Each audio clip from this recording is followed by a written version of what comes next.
Hello प्यारे बच्चों, welcome to Allen online program. बच्चों स्वागत है आपका JEE Mains pinnacle finance question of JEE Mains session 1 part 2 में। प्यारे बच्चों, पार्ट 1 में हमने कुछ स्पेशल क्वेश्चंस को यहाँ पे सेलेक्ट करके डिस्कस किया था। आइए फिर से यहाँ पे हम फिजिकल केमिस्ट्री, फिर इनऑर्गेनिक केमिस्ट्री, फिर ऑर्गेनिक केमिस्ट्री के क्वेश्चन डिस्कस करते हैं। तो पहले फिजिकल केमिस्ट्री से स्टार्ट करते हैं। क्वेश्चन 1 की बात करते हैं।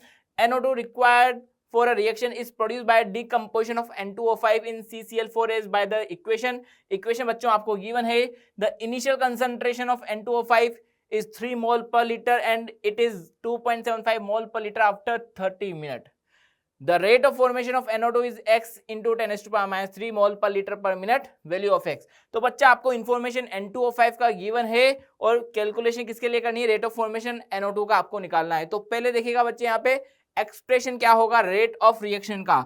तो rate of reaction ROR will be equal to क्या होगा, -1/2 dN2O5 upon dt equal to 1/4 dNO2 upon dt equal to DO2 upon dt। ठीक है, तो बच्चे आपको निकालना है यहाँ पे what is the rate of formation of NO2। तो rate of formation of NO2 ये होगा। तो यहां से हम क्या है, इंफॉर्मेशन आपको N2O5 का गिवन था, तो यहां से हम निकाल सकते हैं बच्चा dNO2 upon dt equal to 4 times of -half of dN2O5 upon dt। ठीक है, मीन्स यहाँ पे क्या आ जाएगा, रेट ऑफ रिएक्शन का 4 टाइम्स क्या होगा बच्चे, यहाँ पे क्या हो जाएगा, rate of appearance of NO2 हो जाएगा। ठीक है, तो अब देखिएगा यहाँ पे वैल्यू पुट कर देते हैं और आंसर निकाल लेते हैं। तो क्या होगा बेटा, 4 इंटू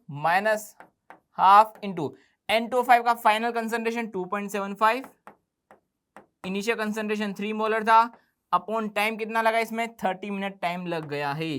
ठीक है, तो इन दोनों का डिफरेंस नेगेटिव आएगा, नेगेटिव पॉजिटिव हो जाएगा।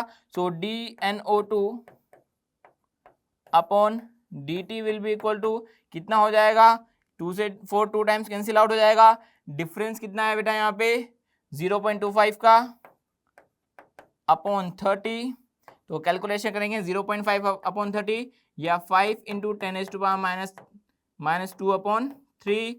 5 अपॉन 3 कितना हो जाएगा बेटा, 1.66 इंटू 10 टू पावर -2। तो यह आ जाएगा आपको बच्चे rate of appearance of NO2। ठीक है, लेकिन आपको आंसर 10 टू पावर -3 की टर्म में देना है और नियरेस्ट इंटीजर में आंसर देना होता है यहाँ पर 6.6 इंटू 10 टू पावर -3। तो नियरेस्ट इंटीजर कितना हो जाएगा बेटा 17 इंटू 10 टू पावर -3। तो आपके लिए आंसर क्या हो जाएगा बच्चा, 17 हो जाएगा। राइट, चलिए नेक्स्ट बात करते हैं बच्चे। गिवन है अगेन केमिकल इक्विलिब्रियम से क्वेश्चन गिवन है। Consider the following reaction at 298 kelvin.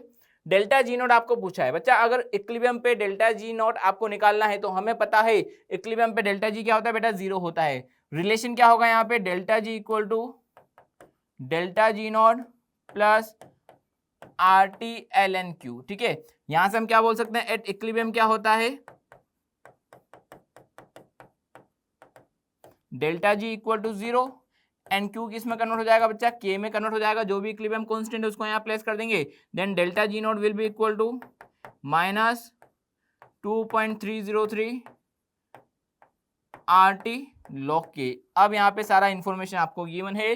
Delta G note का वैल्यू पूछा है, इंफॉर्मेशन का वैल्यू पुट कीजिए और आंसर कैलकुलेट कीजिए। तो कितना हो जाएगा, -2.303 इंटू आर का वैल्यू 8.314 आपको गिवन है। टेम्परेचर बच्चा आपको गिवन है कितना है, टेम्परेचर इज 298 केल्विन। लॉग के का वैल्यू कितना गिवन है बच्चा, 2.47 इंटू 10 टू पावर -29। ठीक है, तो यहां से सॉल्व करेंगे कितना हो जाएगा। अब यहाँ पे केवल कैलकुलेशन ही बचा हुआ है, कैलकुलेट कीजिएगा। मैथमेटिकल कैलकुलेशन यहाँ पर है, इंटू 298 कितना हो जाएगा, -29 प्लस लॉग 2.47 का वैल्यू अप्रॉक्सीमेट 0.39 होता है। यहाँ से सारा वैल्यू पुट करके आप कैलकुलेट कीजिएगा। तो आपको यहाँ पे आंसर किलो जूल में कैलकुलेट करना होगा। तो जो भी आंसर आएगा वो जूल में आएगा, उसको 1000 से डिवाइड करके आप फाइनल आंसर यहाँ पे निकाल पाएंगे। ठीक है, चलिए अगले क्वेश्चन की बात करते हैं। Rate equal to K into A for a reaction 50% of A is decompose in 120 minute, then the time taken for 90% decomposition of A is. अब देखिए बच्चे, यहाँ पे अगर आपने एनसीईआरटी देखा हुआ है, तो टी हाफ और टी 90% के बीच में भी रिलेशन वहां पे एनसीईआरटी ने कैलकुलेट करवाया है। बाकी क्लास में भी आप ऐसे क्वेश्चंस के साथ डील करते हैं, तो ये क्वेश्चंस आपने ऑलरेडी किया हुआ है, ऐसे क्वेश्चंस ऑलरेडी आप प्रैक्टिस कर चुके हैं। तो ये क्वेश्चन बड़ा इजी था, कैसे सॉल्व करेंगे आइए देखते हैं। तो पहले तो देखिएगा यहाँ पे के रेट इक्वल टू के ए पावर 1, तो ये क्या बता रहा है, ये रिएक्शन क्या है बच्चा, फर्स्ट ऑर्डर रिएक्शन है। फर्स्ट ऑर्डर रिएक्शन के बारे में हम यहाँ पे कैलकुलेट करने वाले हैं, ठीक है। तो फर्स्ट ऑर्डर रिएक्शन के लिए आपको क्या दे रखा है बच्चा, हाफ लाइफ दे रखा है। तो हाफ लाइफ से पहले हम क्या निकालेंगे बच्चा, के निकालेंगे। रेट कांस्टेंट क्या होगा, 0.693 upon T half, means 0.693, T half कितना बच्चा, 120 मिनट है। तो यहां से आपको क्या मिल जाएगा, के मिल जाएगा। अब हमें बताना है कि अगर 90% डिकम्पोजिशन हो चुका है तो उस केस में यहाँ पे टाइम कितना लगने वाला है। तो T will be equal to 2.303 upon K log initial concentration upon concentration at t time means 2.303 upon k का वैल्यू कितना बेटा, 0.693 अपॉन 120 log इनिशियल कंसंट्रेशन कितना बच्चा, 100 और 90% यहाँ पे डिकम्पोज हो चुका है, तो रिमेनिंग कंसंट्रेशन कितना बेटा, 10, ठीक है। तो यहाँ पे बचेगा log 10, log 10 का वैल्यू कितना हो जाएगा, 1 हो जाएगा, ठीक है। बाकी यहाँ पे जो बचा है उसका कैलकुलेशन आपको करना है 2.303 अपॉन 0.693 अप्रोक्सीमेट 10/3 ये आता है वैल्यू, 10/3, ठीक है। सॉरी 3.33 ये वैल्यू आपको मिलने वाला है, ठीक है। 3.33 ये वैल्यू आपको मिलेगा, ठीक है। 10/3 या फिर 3.33 आप ये वैल्यू यहाँ पे ले लेंगे, ठीक है। और कैलकुलेट कीजिएगा तो ये आपको लगभग जो वैल्यू मिलेगा ये वैल्यू आपको मिलने वाला है, कितना मिलेगा, 10/3 ये लगभग मिल जाएगा बेटा 399 के अप्रॉक्स ये वैल्यू आपको यहाँ पर मिलेगा, ठीक है। तो 3 मल्टीप्लाई कीजिएगा तो 399 के अप्रॉक्स ये वैल्यू आपको यहाँ पर मिलने वाला है, ठीक है। अब देखिएगा बच्चा जेईई मेंस में एक्चुअली क्या गेम होता है कि आपको एग्जैक्ट कैलकुलेशन यहाँ पे करना होता है, ठीक है। एग्जैक्ट कैलकुलेशन करेंगे तो ही आपका आंसर इंटीजर में मैच करने वाला होता है, अदरवाइज इंटीजर में बड़ा दिक्कत हो जाता है। हम यहाँ पे अप्रोक्सीमेशन 100% अप्रोक्सीमेशन नहीं ले सकते हैं, हमें जैसा कैलकुलेशन दे रखा है वैसा ही करना होगा, तब जाके हमारा आंसर एग्जैक्ट आने वाला होता है, ठीक है। चलिए नेक्स्ट बात करें, अगेन रिएक्शन दे रखी है, ए से बन रहा है B plus C by 2, the correct relationship between KP alpha and equilibrium pressure P is, ठीक है। तो अब आपको यहाँ पे केपी की टर्म में आपको एक्सप्रेशन दे रखा है, ठीक है। तो इसका मीन्स यहाँ पे जो प्रेशर होगा वो कौन सा होगा, इक्विलिब्रियम टोटल प्रेशर होगा। तो अब यहाँ पे पार्शियल प्रेशर का इन्फॉर्मेशन गिवन नहीं है, तो इक्विलिब्रियम टोटल प्रेशर की टर्म में आपको केपी निकालना है। तो कैसे निकाला जाता है, तो देखिएगा कैसे निकाला जाता है बच्चा। यहाँ पे बात करें, ए से बन रहा है बच्चा बी प्लस सी बाई 2, मैं यहाँ पे डायरेक्ट यूज में लेता हूँ सारे कंपोनेंट गैसेस है। टी इक्वल टू 0 पर यहाँ पर ए का इनिशियल मोल्स ए ले लेते हैं, ए माइनस में से ए अल्फा कम होगा, ए अल्फा बी का and A alpha by 2 C का यहाँ प्रोड्यूस होगा, ठीक है। टोटल मोल्स का कैलकुलेशन करें, then total mole will be equal to कितना हो जाएगा, तीनों का सम कर देंगे, A plus A alpha by 2। अब आपको टोटल मोल्स मिल गए हैं, इक्विलिब्रियम पे टोटल प्रेशर पता है, तो क्या यहाँ पर आप हर कंपोनेंट का पार्शियल प्रेशर कैलकुलेट कर सकते हो, बिल्कुल कर सकते हो। तो पार्शियल प्रेशर ऑफ ए क्या होगा, moles of A upon total mole means A minus A alpha upon A plus A alpha by 2 into P means 1 minus alpha upon 1 plus alpha by 2 into P, ठीक है। ये तो मिल गया आपको partial pressure of A.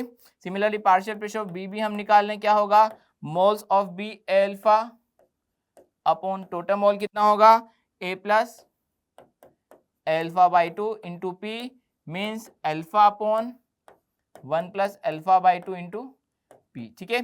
Similarly partial pressure of C क्या होगा, partial pressure of C क्या होगा, बिकॉज मोल्स इसके हाफ है, तो जो सी का पार्शियल प्रेशर होगा वो क्या होगा, बी के वैल्यू का हाफ होगा, बी के पार्शियल प्रेशर का हाफ होगा, तो alpha by 2 into P upon 1 plus alpha by 2। हम डायरेक्ट वैल्यू इस तरीके से यहाँ पे देख सकते हैं, ठीक है।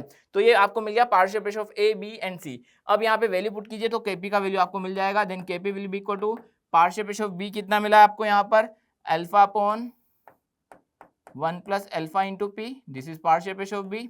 Then partial pressure of C क्या होगा, इसका कोफिशिएंट 1/2 है, तो पावर कितना पुट करना होगा बच्चा, हाफ पुट करना होगा, तो ये कितना होगा, alpha by 2 into P upon 1 plus alpha by 2, ठीक है। यहाँ पर ये 1 प्लस अल्फा बाई 2 आएगा पार्शियल प्रेशर ऑफ बी में भी, ठीक है, राइट। तो यहाँ पे पावर कितना आ जाएगा बच्चे, हाफ आ जाएगा अपॉन पार्शियल प्रेशर ऑफ ए कितना होगा, ये कितना होगा 1 minus alpha upon 1 plus alpha by 2 into P, ठीक है। अब देखिए यहाँ से जो जो फैक्टर्स कैंसिल आउट हो सकते हैं उसको कैंसिल आउट कीजिए। 1 plus alpha by 2, 1 plus alpha by 2 से कैंसिल आउट हो जाएगा, एक पी से एक पी कैंसिल आउट हो जाएगा, ठीक है। अब जो बचा है शायद, अब यहाँ से आप थोड़ा सा आइडिया लगा सकते हैं कि हमारा आंसर क्या हो सकता है, ठीक है। देखिएगा एक ही ऑप्शन है यहाँ पे जहाँ पे 1 माइनस अल्फा और 1 plus alpha by 2 power half यहाँ पे एक में ही है, ठीक है। फिर भी चलिए हम सोल्व करते हैं, ठीक है। यहाँ पे आप एलसीएम ले लेना, तो 2 प्लस 2 अल्फा हो जाएगा, बाई 2 से बाई 2 कैंसिल आउट हो जाएगा, तो ये कितना बचेगा, एक अल्फा यहाँ पर है, एक अल्फा यहाँ पे है, तो alpha power 1 alpha power half, तो अल्फा पावर 3/2, ठीक है, into P power half upon, अब देखिए क्या हुआ, 2 plus 2 alpha, 2 plus 2 alpha power 1/2 into कितना हो जाएगा ये 1 माइनस अल्फा। तो देखिएगा कौन सा ऑप्शन मैच करे, आपका सेकंड ऑप्शन यहाँ पर मैच करेगा। क्लियर, चलिए नेक्स्ट बात करते हैं। If 5 mole of ideal gas expand from 10 liter to a volume of 100 liter at 300 Kelvin under isothermal and reversible condition, then work W is minus x joule, the value of x, x आपको यहाँ पे calculate करना है। तो देखिए बड़ा clear cut question है, formula based question है, तो फॉर्मूला क्या लगने वाला है पहले वो आपको आइडेंटिफाई करना पड़ेगा। प्रोसेस क्या है यहाँ पे, आइसोथर्मल रिवर्सिबल प्रोसेस। तो आइसोथर्मल रिवर्सिबल प्रोसेस में वर्क क्या होता है बच्चा, -2.303 nRT log final volume V2 upon V1। तो अब आपको केवल फॉर्मूला प्लेस करना है, आंसर अपने आप आ जाना है। W will be equal to -2.303, कितना मोल्स है 5 मोल, R का वैल्यू कितना गिवन है 8.314 इंटू टेम्परेचर बच्चा कितना दे रखा है 300 kelvin log final volume upon initial volume. तो फाइनल वॉल्यूम कितना है यहाँ पे 10 लीटर से कहाँ पे जा रहा है 100 लीटर पे, तो 100 अपॉन 10, तो log 10 का वैल्यू कितना हो जाएगा 1 हो जाएगा। तो वर्क हो जाएगा आपको -2.303 इंटू 8.314 इंटू 1500 log 10 का वैल्यू 1, ठीक है। तो मल्टीप्लाई करने का ही काम बचा है, यहाँ से मल्टीप्लाई करके आपको जो आंसर है वो जूल में यहाँ पर मिल जाएगा। क्लियर, तो 28721 अप्रोक्सीमेट यहाँ पे राउंड ऑफ करने के बाद ही आंसर आना है, ठीक है, क्योंकि जब यहाँ पे जेईई मेंस के क्वेश्चन होते हैं तो उसमें आपको राउंड ऑफ करके आंसर फिल करने होते हैं। ये इनिशियली इंस्ट्रक्शंस यहाँ पे गिवन होता है, तो मल्टीप्लाई करने पर ये आपको आंसर यहाँ पर आ जाना है। चलिए नेक्स्ट क्वेश्चन करते हैं। देखिएगा क्वेश्चन थोड़ा सा कैलकुलेटिव है। क्या क्वेश्चन गिवन है, a sample of CaCO3 and MgCO3 weighted 2.21 gram is ignited to constant weight of 1.12 gram, the composition of mixture. आपको बताया है कि इनिशियली जो मास है 2.21 ग्राम है, इसके अंदर कितना CaCO3, इसके अंदर कितना MgCO3 प्रेजेंट होगा ये आपको कैलकुलेट करना है। तो देखिए आप कैलकुलेशन कैसे करना है, मान लेते हैं CaCO3 इसके अंदर x ग्राम है, अगर CaCO3 x ग्राम है, टोटल मास कितना है 2.21, तो MgCO3 कितना होगा 2.21 में से x माइनस कर देंगे, तो 2.21 ग्राम क्या हो जाएगा बच्चा 2.21 माइनस x MgCO3 हो जाएगा। अब यहाँ पे होना क्या है, जब आप हीट कर रहे हैं तो हीट करने पे कुछ ना कुछ लॉस होगा, तभी फाइनल मास यहाँ पे 1.152 बच रहा है, यानी कुछ ना कुछ लॉस होने के बाद जो रिमेनिंग मास है उसकी बात की गई है। तो CaCO3 को डिकम्पोज कर दें, तो CaCO3 को जब हीट करते हैं तो बच्चे क्या बनता है, कैल्शियम ऑक्साइड बनता है प्लस CO2 यहाँ पे बनता है, ठीक है। तो आपको x ग्राम CaCO3 गिवन था। अब अगर CaCO3 के मोल्स की बात करें तो x अपॉन 100 मोल CaCO3 के होंगे, तो कैल्शियम ऑक्साइड भी बेटा कितना होगा x अपॉन 100 मोल हो जाएगा, ठीक है। वैसे ही MgCO3 की बात करें, MgCO3 जब डिकम्पोज होगा तो यहाँ पे भी क्या होगा बेटा, मैग्नीशियम ऑक्साइड MgO बनेगा प्लस CO2 यहाँ पे लूज आउट हो जाएगा, ठीक है। तो यहाँ पे जो MgCO3 के मोल्स होंगे वो कितना होगा, mass of MgCO3 2.21 minus x upon molar mass of MgCO3, ये आपको यहाँ पे क्वेश्चंस में गिवन है, ठीक है। तो MgO का भी यहाँ पे कितना मास मोल्स बनेंगे 2.21 माइनस x अपॉन 84, इतने मोल्स MgO के बनेंगे। अब देखिए जो फाइनल मास है वो कितना बोला है 1.512, तो जो फाइनल मास है वो किसकी वजह से होगा, रेजिड्यू जो बचा हुआ है उसकी वजह से। तो फाइनली यहाँ पे बचा हुआ कौन है, कैल्शियम ऑक्साइड बचा हुआ है प्लस मैग्नीशियम ऑक्साइड बचा हुआ है। तो यहाँ से हम क्या बोल दें, mass of CaO plus mass of MgO, इन दोनों का सम कितना होगा बेटा यहाँ पर 1.152 के इक्वल होगा। तो बस आपको कैलकुलेशन करनी है।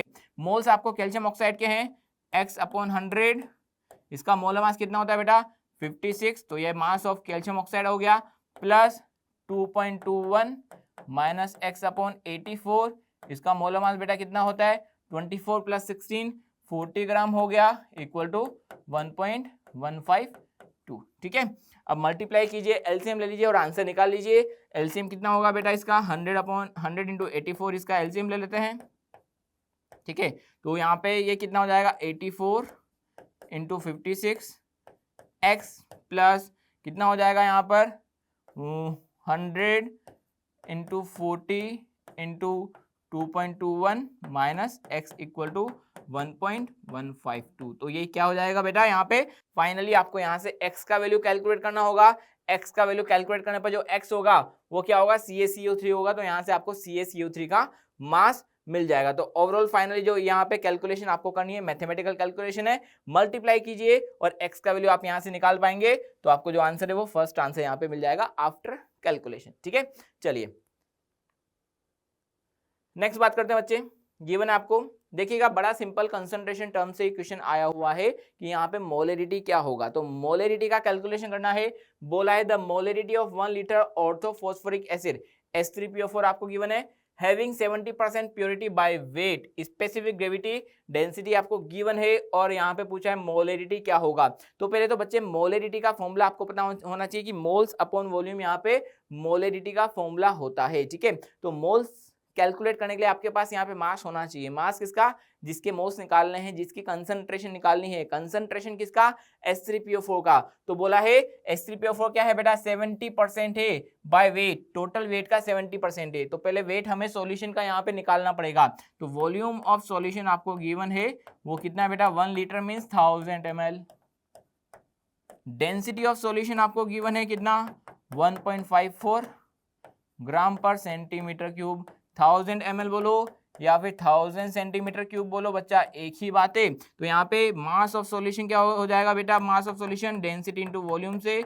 डेंसिटी कितना है बच्चा 1.54, वॉल्यूम कितना है 1000 सेंटीमीटर क्यूब, तो ये कितना हो जाएगा बेटा 1540 ग्राम आपको सॉल्यूशन का मास मिल जाएगा। सो मोलरिटी क्या होगा बेटा, मोल्स अपॉन वॉल्यूम। मास कितना होगा 1.54 का 70%, ये आपको H3PO4 का मास मिला।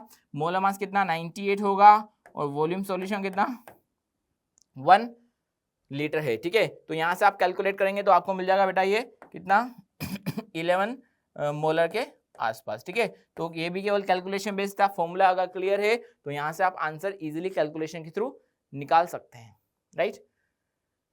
चलिए अगला अगेन कंसंट्रेशन टर्म से बिल्कुल सिंपल क्वेश्चन है। गिवन है volume of 3 molar NaOH which can be prepared from 84 gram of NaOH। ठीक है, वॉल्यूम पूछा है, कंसंट्रेशन दे रखी है, NaOH का मास गिवन है, मोलर मास गिवन है, और क्या चाहिए। ठीक है, तो यहाँ पे मोलरिटी क्या होगा बेटा, मोल्स अपॉन वॉल्यूम से आपको कैलकुलेट करना था। ठीक है, वॉल्यूम किसमें आपको लीटर में लेना होगा। डेसीमीटर का मीन्स क्या होता है बेटा, लीटर ही होता है। ठीक है, तो मोल्स को क्या लिख सकते हैं, mass upon molar mass into volume of solution in litre. So volume of solution in litre क्या होगा बेटा, mass upon molar mass of solute into molarity of solution. ठीक है, तो यहाँ से आपको कितना मास दे रखा है बच्चा, मास दे रखा है बेटा 84 ग्राम, अपॉन मोलर मास होता है 40 ग्राम, इनटू मोलरिटी कितने दे रखी है बेटा 3। ठीक है, तो यहाँ से आप कैलकुलेट कीजिए तो कितना हो जाएगा 84/40 यानी 2.1/3 यानी 0.7 लीटर आपके यहाँ पे वॉल्यूम होगा। लेकिन मुझे आंसर 10⁻⁻1 की टर्म में देना है, तो आंसर क्या होगा बेटा, मैं 0.7 को क्या लिख सकता हूँ 7 × 10⁻⁻1 लिख सकता हूँ। सो आंसर क्या हो जाएगा बेटा 7 हो जाएगा। क्लियर, तो इंटीजर में आपको एग्जैक्ट कैलकुलेशन करनी ही होती है। Next, the hydrogen electrode is dipped in a solution of pH3। Electrochemistry से क्वेश्चन है, डेफिनेटली ऐसे आपने बहुत से क्वेश्चंस किए होंगे। आपको बोला आपको यहाँ पे जो इलेक्ट्रोड पोटेंशियल है वो 10⁻⁻2 की टर्म में देना है, और 2.303 RT/F का वैल्यू 0.059 यूज में लेना है। ठीक है, तो पहली बात तो हाइड्रोजन इलेक्ट्रोड का जो स्टैंडर्ड पोटेंशियल होता है वो क्या होता है बेटा, 0 होता है, चाहे रिडक्शन पोटेंशियल की बात करें चाहे ऑक्सीडेशन। आपको कुछ भी इंफॉर्मेशन गिवन नहीं है तो हम यहाँ पे रिडक्शन का रिएक्शन लिखेंगे। तो H+ से यहाँ पे क्या होगा, H+ एक्वस क्या करेगा बच्चा, इलेक्ट्रॉन गेन करके हाफ H2 में कन्वर्ट हो जाएगा। तो इसके लिए अगर मैं नॉन इक्वेशन लिखना चाहूँ बच्चे, तो ई सेल क्या होगा बेटा, ई नॉट ऑफ सेल, बिकॉज यहाँ पे रिडक्शन हो रहा है तो मैं यहाँ पे रिप्रेजेंटेशन रिडक्शन का दे देता हूँ। तो ये क्या हो जाएगा बेटा, E H plus oblique H2 E not H plus oblique H2 minus, because 2.30 R D upon F का वैल्यू 0.059 यूज में लेना है, 0.059 upon N log pressure of H2 जो भी गिवन होगा पुट कर देंगे। अगर कुछ भी इंफॉर्मेशन गिवन नहीं होता तो प्रेशर को आप 1 atm ले लेते हैं upon concentration of H plus. ठीक है, तो आपको प्रेशर ऑफ H2 के बारे में कुछ भी इंफॉर्मेशन गिवन नहीं है तो 1 atm यूज में ले लेंगे। यस, pH आपको 3 दे रखा है, तो pH अगर 3 दे रखा है तो H प्लस का वैल्यू क्या होगा बेटा, 10⁻³ हो जाएगा। वैल्यू पुट कीजिए तो E reduction potential of hydrogen electrode equal to 0 - 0.059 upon n का वैल्यू कितना, 1 इलेक्ट्रॉन का यहाँ पे फ्लो हो रहा है, लॉग प्रेशर कुछ भी इंफॉर्मेशन गिवन नहीं है तो हम 1 कंसीडर करेंगे। H प्लस क्या है बेटा, 10⁻³ यहाँ पर आ जाएगा, तो 10⁻³ ऊपर लेके जाएंगे तो +3 हो जाएगा तो कितना होगा, -0.059 लॉग 10⁻³। ठीक है, मल्टीप्लाई कीजिए तो कितना होगा, -0.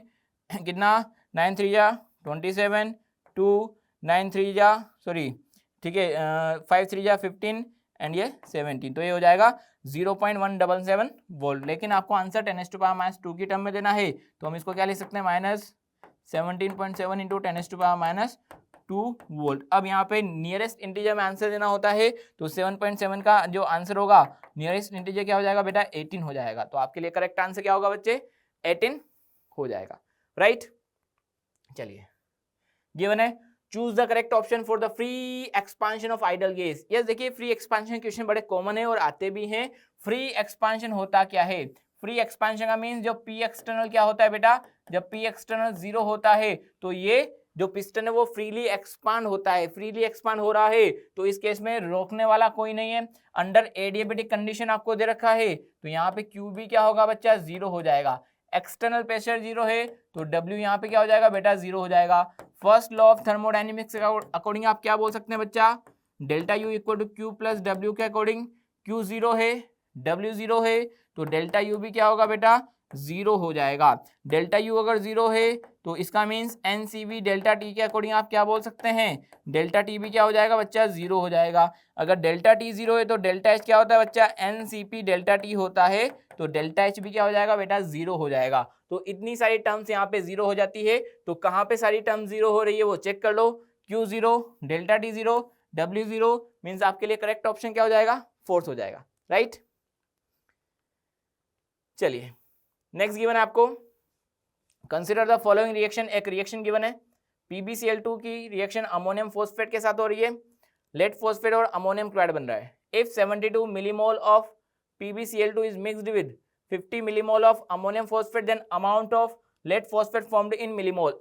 अब देखिए यहाँ पे जो क्वेश्चन है ये स्टोइशियोमेट्री से आया हुआ है, तो आपको स्टोइशियोमेट्री के लिए सबसे पहले बैलेंस इक्वेशन की रिक्वायरमेंट होती है। तो बकायदा आपको यहाँ पे बैलेंस इक्वेशन गिवन है, 3PbCl2 plus 2NH4 thrice PO4 से बन रहा है बेटा लेड फॉस्फेट प्लस 6NH4Cl। ठीक है, अब आपको गिवन है यहाँ पे 72 millimole of PbCl2, 72 millimole of PbCl2 and 50 millimole of ammonium phosphate. अब देखिए यहाँ पे मुझे देखना पड़ेगा कि इन दोनों के बीच में कंप्लीट रिएक्शन हो रही है क्या। अगर कंप्लीट रिएक्शन नहीं हो रही होगी तो हमें यहाँ पे लिमिटिंग रिएजेंट चेक करना पड़ेगा। तो देखिए यहाँ पे मैं क्या कर सकता हूँ, स्टोइशियोमेट्रिक कोफिशिएंट के बेसिस पे देख लेता हूँ स्टोइशियोमेट्रिक रेशियो क्या होता है, क्या आता है स्टोइशियोमेट्रिक रेशियो क्या होता है बेटा, गिवन मोल और स्टोइशियोमेट्रिक कोफिशिएंट का रेशियो इन बैलेंस इक्वेशन। तो गिवन मोल कितना बेटा 72/3, तो ये कितना आ रहा है बेटा 24 आ रहा है, और ये कितना आ रहा है 50/2, ये आ रहा है बेटा 25। ठीक है, तो यहाँ पे स्टोइशियोमेट्रिक रेशियो का वैल्यू जहाँ पे कम होता है वो एज अ लिमिटिंग रिएजेंट होता है। तो यहाँ पे लिमिटिंग रिएजेंट कौन है बेटा, यहाँ पे PbCl2 है, ठीक है। वैसे भी आप देख सकते हैं अगर ये 2 से 50 कर दिया है, 25 टाइम्स किया है, तो इसको भी 25 टाइम्स यानी 75 तो होना ही चाहिए था फॉर कंप्लीट रिएक्शन, लेकिन ये 72 मिलीमोल है, यानी PbCl2 क्या होगा बच्चा, लिमिटिंग होगा। तो हमें जो भी कैलकुलेशन करना है अकॉर्डिंग टू लिमिटिंग रिएजेंट ही करना है। तो आपको पूछा है लेड फॉस्फेट का कितना अमाउंट मिलीमोल में बनेगा, तो 3 मोल से 1 मोल बन रहा था, तो 72 मोल से कितना Pb3PO4 ट्वाइस बनेगा, 72/3 मीन्स 24 मिलीमोल। क्लियर है इतना? तो बड़ा सिंपल कैलकुलेशन था। चलिए नेक्स्ट बात करते हैं। गिवन है आपको 50 ml of 0.5 molar oxalic acid is required to neutralise 25 ml of NaOH solution, the amount of NaOH is 50 ml of given NaOH solution, ठीक है। अब देखिए बच्चे जो क्वेश्चन है वो कहां से आया, रेडॉक्स से। तो पहले आपको जो इनिशियल इंफॉर्मेशन दे रखा है 50 ml of 0.5 molar oxalic acid, 50 ml 25 ml of NaOH इसके साथ रिएक्ट कर रहा है, तो मुझे इनिशियल अमाउंट से पहले देखना होगा कि NaOH का परसेंटेज या NaOH का कंसंट्रेशन क्या रहा होगा। तो हम क्या बोलेंगे, equivalents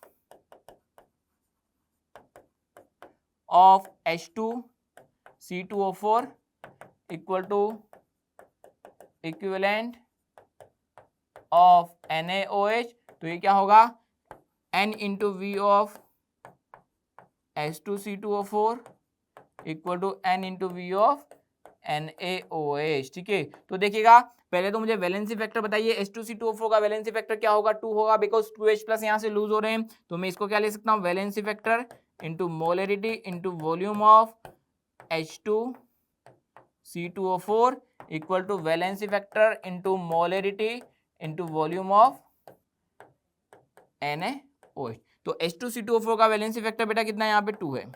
molarity of oxalic acid कितना नजर आ रहा है बेटा आपको, 0.5 नजर आ रहा है, और वॉल्यूम ऑफ H2C2O4 बेटा कितना नजर आ रहा है, 50 ml नजर आ रहा है, इक्वल टू NaOH का वैलेंसी फैक्टर 1 होता है। मोलरिटी आपको यहाँ पे कैलकुलेट करनी है, वॉल्यूम 25 ml है, तो यहाँ से आप कैलकुलेट करोगे 50 25 से 2 टाइम्स कैंसिल आउट हो जाएगा, तो ये मोलरिटी बेटा कितना मिल जाएगा आपको, 2 मोलर मिल जाएगा, ठीक है। तो अब यहां से आपको मास ऑफ NaOH निकालना है इन 50 ml सॉल्यूशन, तो बस फॉर्मूला लगा दो, mass upon molar mass into volume of solution, ठीक है। तो आपको क्या कैलकुलेट करना है, आपको यहाँ पे अमाउंट ऑफ NaOH बताना है, अगर ये ml में हुआ तो लीटर में चेंज करने के लिए 1000 से भी डिवाइड करना होता है। तो मास ऑफ NaOH कितना हो जाएगा बेटा, 2 इंटू मोलर मास कितना 40, वॉल्यूम कितना गिवन है बेटा 50 ml अपॉन 1000, तो ये कितना हो जाएगा, कैलकुलेट कीजिएगा, 4 ग्राम आपका यहाँ पर आंसर होगा, ठीक है। चलिए नेक्स्ट बात करें, solubility of calcium phosphate, molar mass आपको दे रखा है m in water is W gram per 100 ml at 25 degree Celsius, solubility product at 25 degree Celsius will be. तो KSP आपको निकालना है, बहुत मुश्किल नहीं है, किसका निकालना है, कैल्शियम फॉस्फेट का। पहले तो आपको फॉर्मूला पता होना चाहिए, तो Ca3PO4 ट्वाइस इसका फॉर्मूला होगा, जब ये डिसोशिएट होगा तो क्या बनेगा, Ca2+ बनेगा प्लस 2PO4 3 माइनस बनेगा, ठीक है। तो जितना यहाँ पे सॉलिबिलिटी होगा उसका 3 टाइम्स यहाँ पे कैल्शियम आयन बनेगा और उसका 2 टाइम्स यहाँ पे फॉस्फेट आयन बनेगा, ठीक है। तो देखो सॉलिबिलिटी क्या है बेटा, 100 ग्राम पर 100 ml, तो यहाँ पे जो सॉलिबिलिटी होगा वो कितना होगा, W ग्राम आपको दे रखा है, ठीक है, W ग्राम पर 100 ml दे रखा है, तो पहले मोलर मास से डिवाइड करेंगे तो मोल्स मिलेगा, बिकॉज सॉलिबिलिटी क्या होती है बेटा, यहाँ पे मोल पर लीटर होती है। वॉल्यूम आपको 100 ml दे रखा था, तो 100 ml को लीटर में चेंज करने के लिए 1000 से डिवाइड करना पड़ेगा, तो सॉलिबिलिटी आपको क्या मिल जाएगा, 10W/m, ये तो आपको मिल गया सॉलिबिलिटी, ठीक है। अब यहाँ से अगर सॉलिबिलिटी इसका 10W/m है, तो ये कितना बनेगा, 3 इंटू 10W/m, और ये कितना बनेगा, 2 इंटू 10W/m। तो यहाँ से आप KSP निकालेंगे, KSP कितना होगा बेटा, यहाँ पर 3 इंटू 10W/m, जो भी कोफिशिएंट है वो पावर में प्लेस करना होता है, 2 इंटू 10W/m, जो भी कोफिशिएंट है वो पावर में प्लेस करना होता है, ठीक है। तो ये 3 पावर कितना कितना हो जाएगा, 27 इंटू 2 पावर 2 कितना 4 इंटू, ठीक है। अब 10W/m, 10W/m, तो ये कितना बचा, 10W/m, पावर कितना हो जाएगा बेटा, 5 हो जाएगा। तो यही आपका फाइनल आंसर होगा। अब आंसर आपको इस टर्म में देखा है, तो इसके अकॉर्डिंग आपको मैच करना है, तो 27 इंटू 4 कितना होता है, 108 इंटू 10⁵ W/m पावर 5, ठीक है। तो 108 को मैं अप्रोक्सीमेट 100 कंसिडर कर दूं तो ही ये आंसर आपका मैच होने वाला है। तो 100 कंसिडर करूंगा तो नियर बाय क्या होगा 10⁻7 W/m⁻5। तो इसका ऑप्शन क्या हो जाएगा बेटा, सेकंड ऑप्शन आपका करेक्ट ऑप्शन हो जाएगा, ठीक है। चलिए अगले क्वेश्चन का बात करते हैं। फॉलोइंग जेलर method 1 gram of organic compound release ammonia that neutralize 10 ml of 2 molar H2SO4 percentage of nitrogen in the compound is. Compound के अंदर नाइट्रोजन का कितना परसेंटेज होगा, तो हो क्या रहा है यहाँ पे आपको 1 ग्राम कंपाउंड गिवन है, इससे NH3 बना और इस NH3 ने क्या किया बेटा, इतना ml ऑफ H2SO4 को न्यूट्रलाइज किया, ठीक है। तो पहले मुझे नाइट्रोजन का मास पता करने के लिए, बिकॉज नाइट्रोजन का परसेंटेज पता करना है तो पहले नाइट्रोजन का मास पता करना पड़ेगा।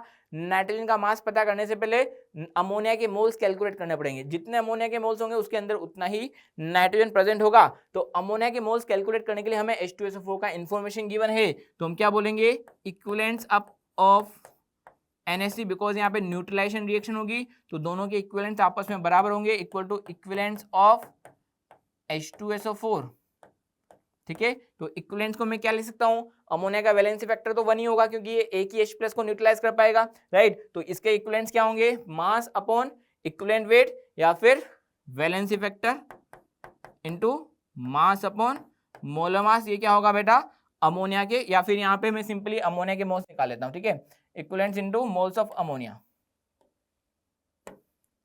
मोल्स ऑफ NH3, ठीक है, equal to valency factor into molarity into volume of H2SO4, ठीक है। तो अमोनिया का वैलेंसी फैक्टर 1 होगा, मोल्स ऑफ NH3 यहां से हम निकाल लेंगे, इक्वल टू H2SO4 के वैलेंसी फैक्टर क्या 2 होगा, मोलरिटी बेटा कितना गिवन है 2 दे रखा है, वॉल्यूम कितना 10 ml, ml को लीटर में चेंज करने के लिए 1000 से आप डिवाइड कर देंगे, ठीक है। तो यहाँ से मोल्स ऑफ अमोनिया आपको मिल जाएगा कितना बेटा, यहाँ पे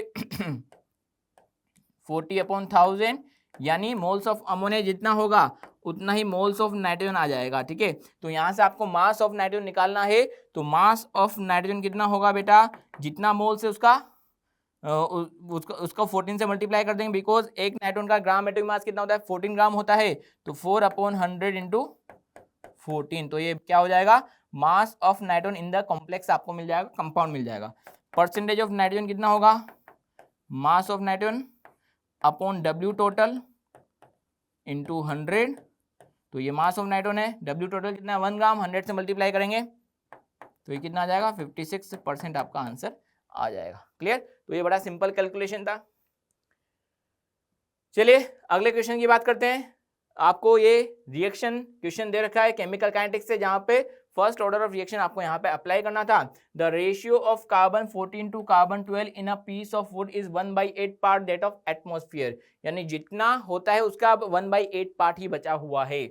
if half life of carbon 14 is 5730 years, the age of wood sample is. तो पहले आप देखिएगा यहाँ पे टी हाफ कैलकुलेट करें, तो टी हाफ आपको दे रखा है बेटा 5730 ईयर्स आपको दे रखा है, ठीक है। तो पहले तो हमें क्या करना है, अगर फर्स्ट ऑर्डर का फॉर्मूला लगाना है तो रेट कांस्टेंट निकालना पड़ेगा। तो रेट कांस्टेंट क्या होता है फर्स्ट ऑर्डर रिएक्शन का 0.693 अपॉन 5730, ये आपको रेट कांस्टेंट मिल जाएगा। अब फर्स्ट ऑर्डर का जो टाइम आपको टाइम निकालना है, द एज ऑफ वुड निकालना है, तो इसके लिए फॉर्मूला क्या होगा बेटा 2.303 अपॉन के log initial concentration upon remaining concentration. आपको बोला है कि जो रिमेनिंग अमाउंट है कार्बन 14 का वो इनिशियल अमाउंट का क्या है बेटा 1/8 है, तो ये वैल्यू पुट कीजिए, तो ये टी कितना हो जाएगा बेटा 2.303 अपॉन के का वैल्यू पुट करो, के का वैल्यू कितना है बेटा 0.693 अपॉन 5730 लॉग R0 अपॉन 8, ठीक है। तो 8 ऊपर आ जाएगा, राइट। तो इसको सॉल्व कीजिए तो कितना हो जाएगा 2.303 इंटू 5730 अपॉन 0.693 इंटू जो लॉग 8 है उसको क्या ले सकते हैं 2 पावर 3, तो ये कितना हो जाएगा 3 इंटू 0.3010, ठीक है। 2.303 इंटू 0.3010 का जो प्रोडक्ट है वो 0.693 के इक्वल होता है, तो 0.693 से 0.693 कैंसिल आउट हो जाएगा। इन दोनों को मल्टीप्लाई करेंगे तो आपको जो भी सैंपल है उसकी लाइफ मिल जाएगी, तो कितना होगा 0913 17190 ईयर्स आपका इस सैंपल का लाइफ आ जाएगा। ठीक है, तो मल्टीप्लाई करेंगे तो आपको ये आंसर यहाँ पर मिल जाना है। ठीक है, चलिए गिवन अगला question, K for acetic acid is 1.8 into 10 to power minus 5 and Kb for ammonium hydroxide is 1.8 into 10 to power minus 5, the pH of ammonium acetate solution। तो पहले तो ये आयनिक इक्विलिब्रियम से क्वेश्चन है और सॉल्ट हाइड्रोलिसिस वाले concept से question आया हुआ है। तो पहले तो आपको ये देखना होगा बच्चे कि यहाँ पे सॉल्ट हाइड्रोलिसिस का कौन सा कॉन्सेप्ट लगाना है। अगर आप चेक करें तो अमोनियम एसिडेट जो है वो weak acid plus weak base salt का जो कॉम्बिनेशन है, तो यहाँ पे जो पीएच का फॉर्मूला मुझे लगाना है वो क्या लगाना है, half PKW plus PKA plus minus PKB। तो पहले तो आपको फॉर्मूला पता होगा तो आप फॉर्मूला लगा पाएंगे, तो इसलिए पहले तो आपको फॉर्मूले याद कर लेना है, अगर याद नहीं है तो PKB। ठीक है, अब देखिए यहाँ पे मेरे को पीके और पीकेबी का वैल्यू पुट करना है। अब देखिए पीके का वैल्यू दे रखा है 1.8 into 10 to power minus 5, sorry K का value 1.8 into 10 to power minus 5 और केबी का वैल्यू भी 1.8 इंटू 10 टू पावर माइनस 5। तो के और केबी का वैल्यू बराबर है, तो इसका मीन्स इनके पीके का और पीकेबी का वैल्यू भी क्या होगा, बराबर होगा। तो जो पीएच होगा वो किसके बराबर रहने वाला है, हाफ ऑफ पीकेडब्ल्यू के बराबर रहने वाला है। तो पीकेडब्ल्यू का वैल्यू कितना होता है बेटा, कुछ भी गिवन है तो मैं 25 डिग्री सेल्सियस मान के ही कैलकुलेशन करूंगा। तो 25 डिग्री सेल्सियस पे पीकेडब्ल्यू कितना होता है, 14 होता है। 14/2 कितना हो जाएगा बेटा, 7 हो जाएगा। ठीक है, तो बड़ा सिंपल क्वेश्चन था जहां पे पीके और पीकेबी का वैल्यू, अब देखो सिंपल किस तरीके से किया, weak acid plus weak base salt का क्वेश्चन है, आपको पीके और पीकेबी का वैल्यू सिमिलर दे दिया है तो वो यहाँ पे इजीली कैंसिल आउट हो गया है। तो आपको सिंपली पीएच क्या मिल गया, पीकेबी पीकेडब्ल्यू अपॉन 2, यानी पीएच कितना होगा बेटा इसका 7 हो जाएगा। ठीक है, तो बच्चों यहाँ पे हमने फिजिकल केमिस्ट्री के जो फाइनेस्ट क्वेश्चन थे वो यहाँ पे डिस्कस किए हैं पार्ट 2 के अंदर। अब हम जो आगे डिस्कस करने वाले हैं इनऑर्गेनिक केमिस्ट्री के क्वेश्चन डिस्कस करेंगे। उसके लिए मैं यशवंत सर को यहाँ पे इनवाइट करूंगा कि वो आकर आपको इनऑर्गेनिक केमिस्ट्री के क्वेश्चंस के बारे में बताएं, कैसे उसको डिस्कस करना है या कैसे क्वेश्चंस के बारे में सोचना है, कैसे आप एग्जाम में अपने माइंड को ओपन करेंगे, कैसे क्वेश्चंस को सोचेंगे। तो सर प्लीज आइए, बच्चों को यहाँ पे थोड़ा सा आईओसी का ज्ञान दीजिए और बच्चों को क्वेश्चन यहाँ पे बताइए कि किस तरीके से डिस्कस करने होते हैं या सॉल्व करने होते हैं। थैंक यू बच्चों। Thank you Surya sir. तो बच्चों अब तक आप लोगों ने फिजिकल केमिस्ट्री के जो जेईई मेंस के बेस्ट क्वेश्चंस हैं फ्रॉम सेशन 1 वो आप लोगों ने सोल्व किए हैं। अब हम आगे बढ़ेंगे, जेईई मेंस के जो बेस्ट क्वेश्चंस हैं फ्रॉम इनऑर्गेनिक केमिस्ट्री उनको सोल्व करने वाले हैं। तो बच्चों इस वीडियो का रूल यही है कि जब भी आपकी स्क्रीन के ऊपर क्वेश्चन आएगा तो आपको क्या करना है, वीडियो को पॉज करना है, उस क्वेश्चन को सोल्व करना है और फिर एंड में आंसर आते ही फिर वीडियो को चालू करके उसका आंसर मैच करना है। ठीक है बच्चों, तो बिना किसी देरी के शुरुआत करते हैं। तो बच्चों बहुत अच्छा क्वेश्चन है, choose the polar molecule from the following. तो बच्चों बहुत आसान सा क्वेश्चन है, लेकिन फिर भी अपन देखते हैं कि कौन सा पोलर मॉलिक्यूल है कौन सा नहीं है। तो पोलर मॉलिक्यूल क्या होता है बच्चों, जिसका डाइपोल मोमेंट नॉन जीरो आएगा वो आपका पोलर मॉलिक्यूल होगा। तो अगर अपन बात करते हैं CCl4 की, तो CCl4 बच्चों टेट्राहेड्रल ज्योमेट्री का रहेगा, sp3 इसका हाइब्रिडाइजेशन रहेगा कार्बन का। सो यहां पर तो परफेक्ट ज्योमेट्री होने की या परफेक्ट स्ट्रक्चर होने की वजह से म्यू आपका 0 होगा। ठीक है, चलिए आगे बढ़ते हैं। तो फर्स्ट ऑप्शन गलत हो गया। CO2 की बात करते हैं। CO2 का स्ट्रक्चर बच्चों कुछ इस तरीके का होता है, तो यहां पर भी म्यू क्या होगा, 0 होगा। तो बी ऑप्शन भी आपका नहीं होगा। थर्ड ऑप्शन की बात कर लेते हैं। थर्ड ऑप्शन में अगर अपन देखते हैं तो बच्चों ये भी एक प्लेनर ज्योमेट्री है।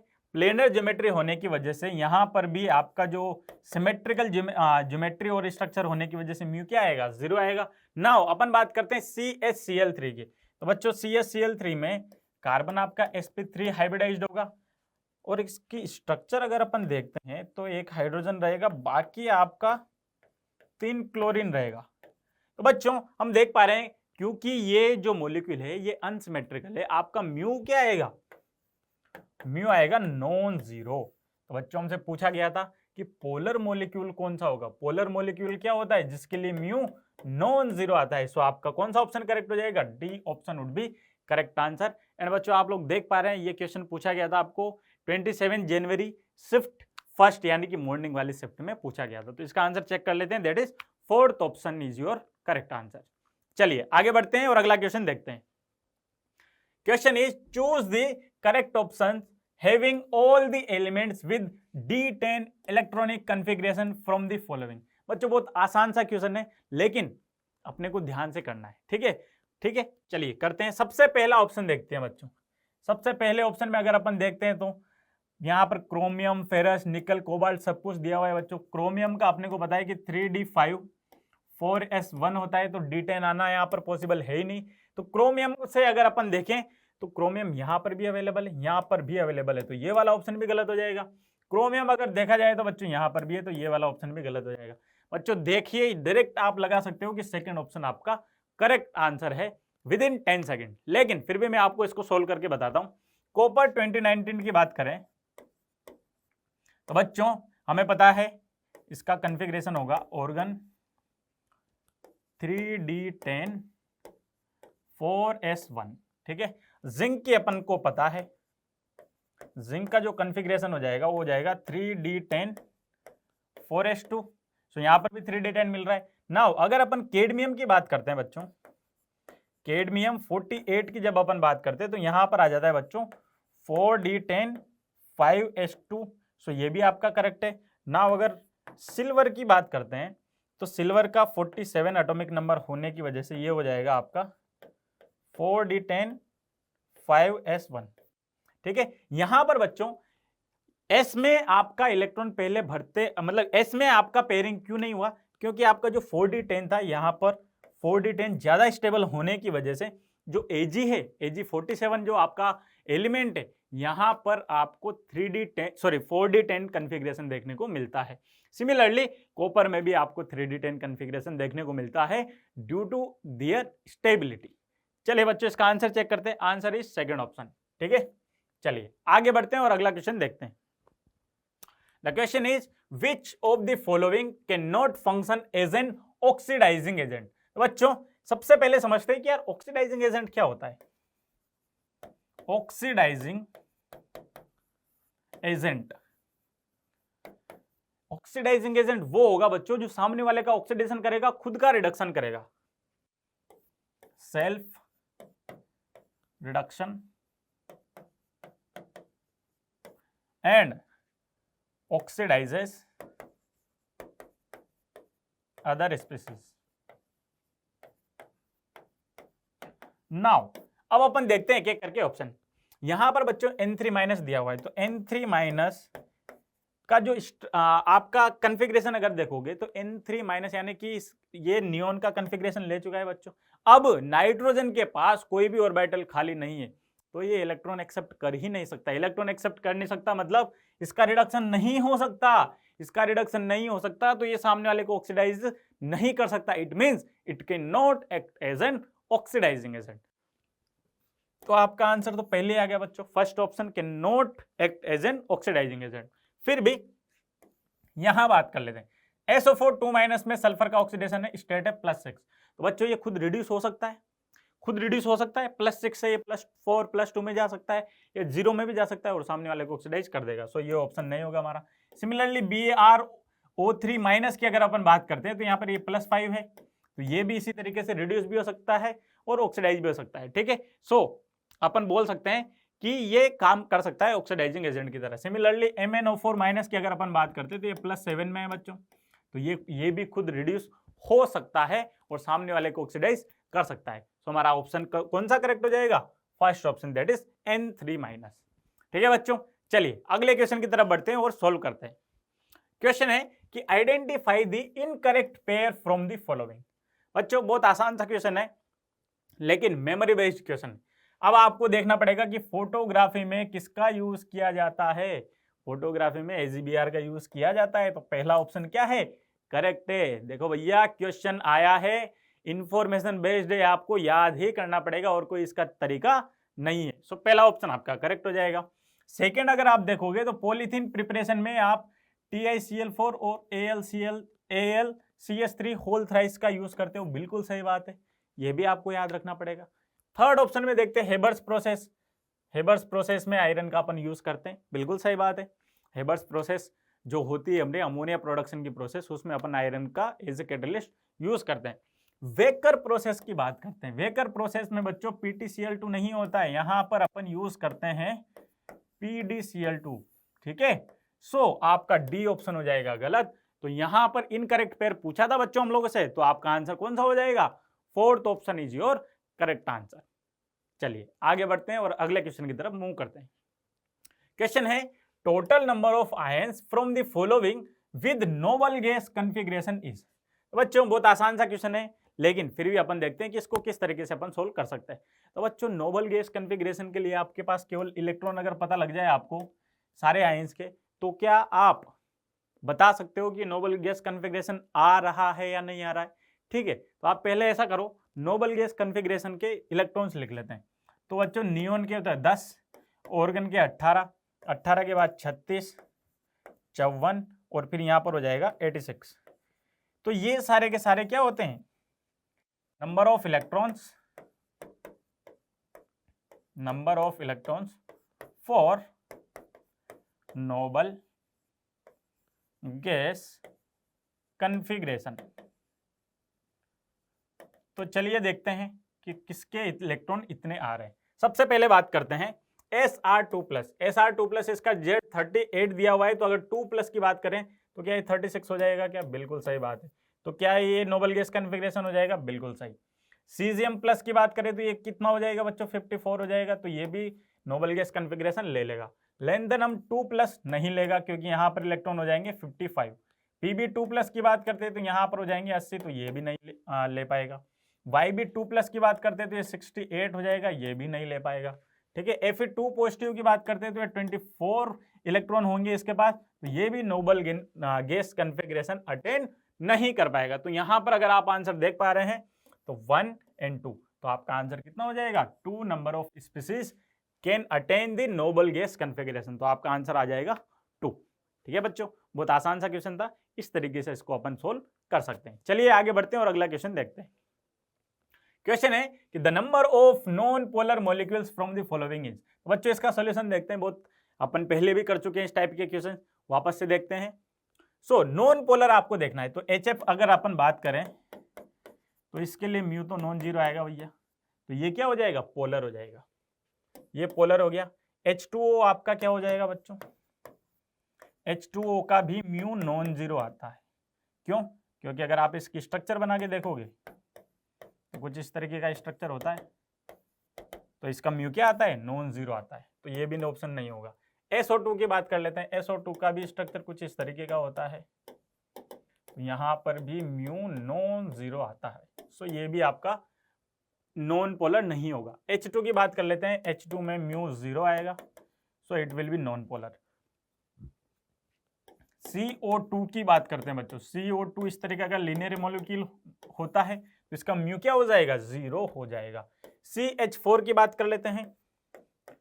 CH4 टेट्राहेड्रल स्ट्रक्चर का होता है बच्चों, इसका म्यू क्या आएगा? जीरो आएगा, क्योंकि ये परफेक्ट टेट्राहेड्रल स्ट्रक्चर है sp3 हाइब्रिडाइजेशन में। सो आपका CH4 भी नॉन पोलर होगा। NH3 की बात करते हैं। NH3 में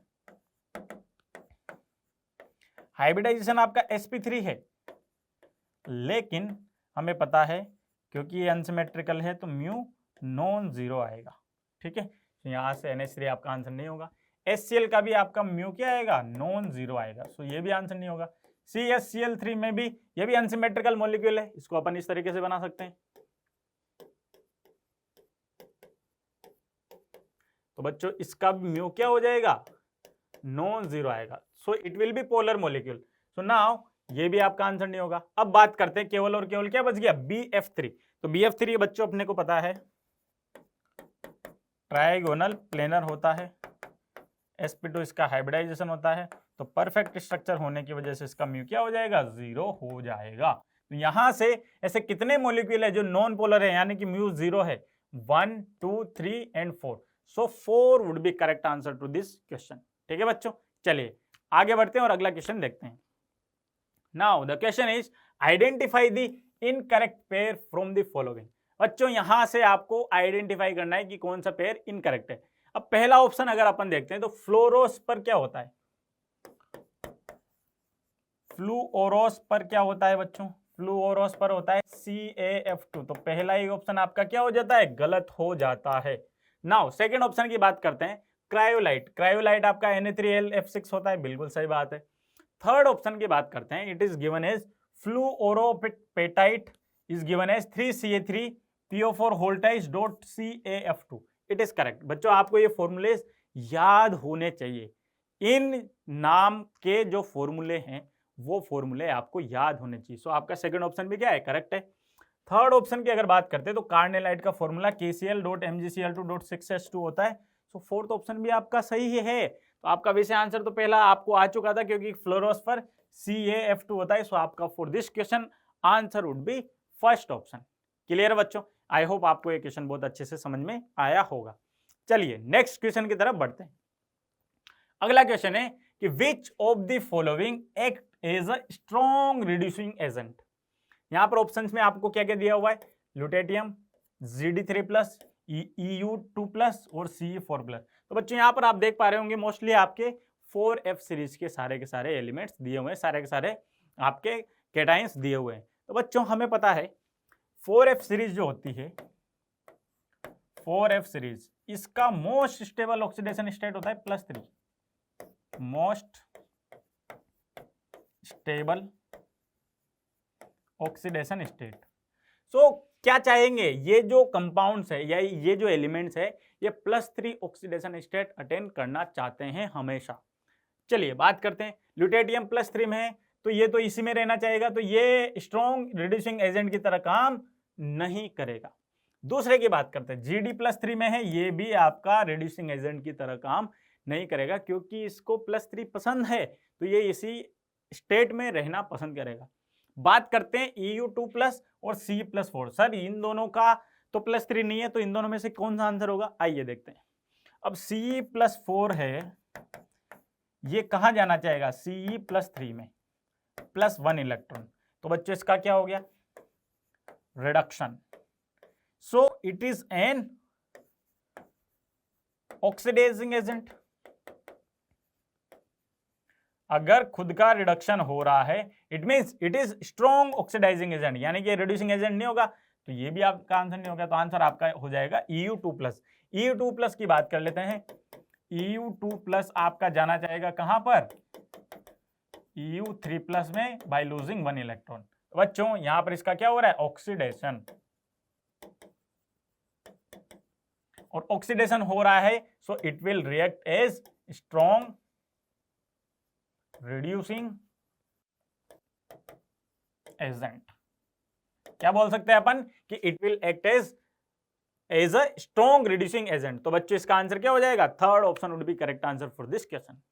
आई होप आपको ये क्वेश्चन बहुत अच्छे से समझ में आया होगा किस तरीके से ऐसे क्वेश्चंस को अप्रोच करना है। ठीक है, चलिए आगे बढ़ते हैं और अगला क्वेश्चन देखते हैं। The question is the oxidation number of iron in the compound form during brown ring test of 4 NO3- ion is. अब ये थोड़ा सा सोल्ट का अच्छा क्वेश्चन है, बहुत फेमस क्वेश्चन है, बहुत फेमस टेस्ट है brown ring test. Brown ring test जब अपन करते हैं NO3- आयन के लिए, तो बच्चों यहां पर एक कंपाउंड बनता है FeH2O5 NO+SO4। ये हो गया 2+, ये हो गया 2-। अब हमसे पूछा गया है कि इस कॉम्प्लेक्स में, इस कंपाउंड में जो आयरन है उसका ऑक्सीडेशन स्टेट कितना है। तो बच्चों अगर अपन बात करना चाहें तो लेट्स से कि इसका ऑक्सीडेशन स्टेट x मान लेते हैं। x +1 should be equals to +2, इसके ऊपर +2 चार्ज है। सो यहां से x की वैल्यू क्या निकल के आती है? +1। सो आपका आंसर हो जाएगा +1। Now answer to this question is 1। ठीक है बच्चों, आई होप आपको ये क्वेश्चन बहुत अच्छे से समझ में आया होगा। This question was asked in 29 January 2024 shift 2, यानी कि इवनिंग वाले शिफ्ट में इस क्वेश्चन को पूछा गया था। ठीक है बच्चों, चलिए आगे बढ़ते हैं और अगला क्वेश्चन देखते हैं।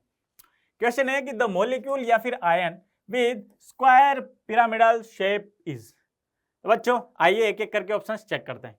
अगर NiCN4 की बात करो बच्चों, तो ये स्ट्रॉन्ग आपका फील्ड लिगेंड है, SFL स्ट्रॉन्ग फील्ड लिगेंड है। यहां पर पेयरिंग होगा बच्चों, पेयरिंग होने से इसका जो हाइब्रिडाइजेशन है वो क्या हो जाएगा? DsP2 हो जाएगा। इसका स्ट्रक्चर क्या आ जाएगा, स्क्वायर प्लेनर। इसका स्ट्रक्चर क्या हो जाएगा, स्क्वायर प्लेनर। तो पहला तो ऑप्शन आपका नहीं होगा। PCl5 की बात करते हैं। PCl5 में आपका जो हाइब्रिडाइजेशन आएगा sp3d आएगा, 5 लोन पेयर 0 लोन पेयर। तो आपका sp3 हाइब्रिडाइजेशन आने की वजह से PCl5 का जो स्ट्रक्चर है कुछ इस तरीके का होगा, ट्राइगोनल बाई पिरामिडल होगा बच्चों, ट्राइगोनल बाई पिरामिडल। वहीं अगर अपन बात करते हैं PF5 की, तो PF5 का भी इसी तरीके का स्ट्रक्चर हो जाएगा। यहां पर अपन क्लोरीन को अगर फ्लोरीन से रिप्लेस कर देंगे तो इसका भी जो हाइब्रिडाइजेशन है sp3d आएगा और इसका स्ट्रक्चर भी TBP हो जाएगा, ट्राइगोनल बाई पिरामिडल। यानी कि सेकंड और फोर्थ भी आंसर नहीं होगा आपका। BRF5 का हाइब्रिडाइजेशन पहले निकालते हैं। BRF5 में हाइब्रिडाइजेशन आएगा बच्चों 5 bond pair 1 lone pair, so it will be your sp3d2। Now sp3d2 में ऑक्टाहेड्रल आपका ज्योमेट्री होना चाहिए, बिल्कुल। तो ऑक्टाहेड्रल ज्योमेट्री अगर अपन बनाते हैं तो बच्चों इसके पास आ जाएगा आपका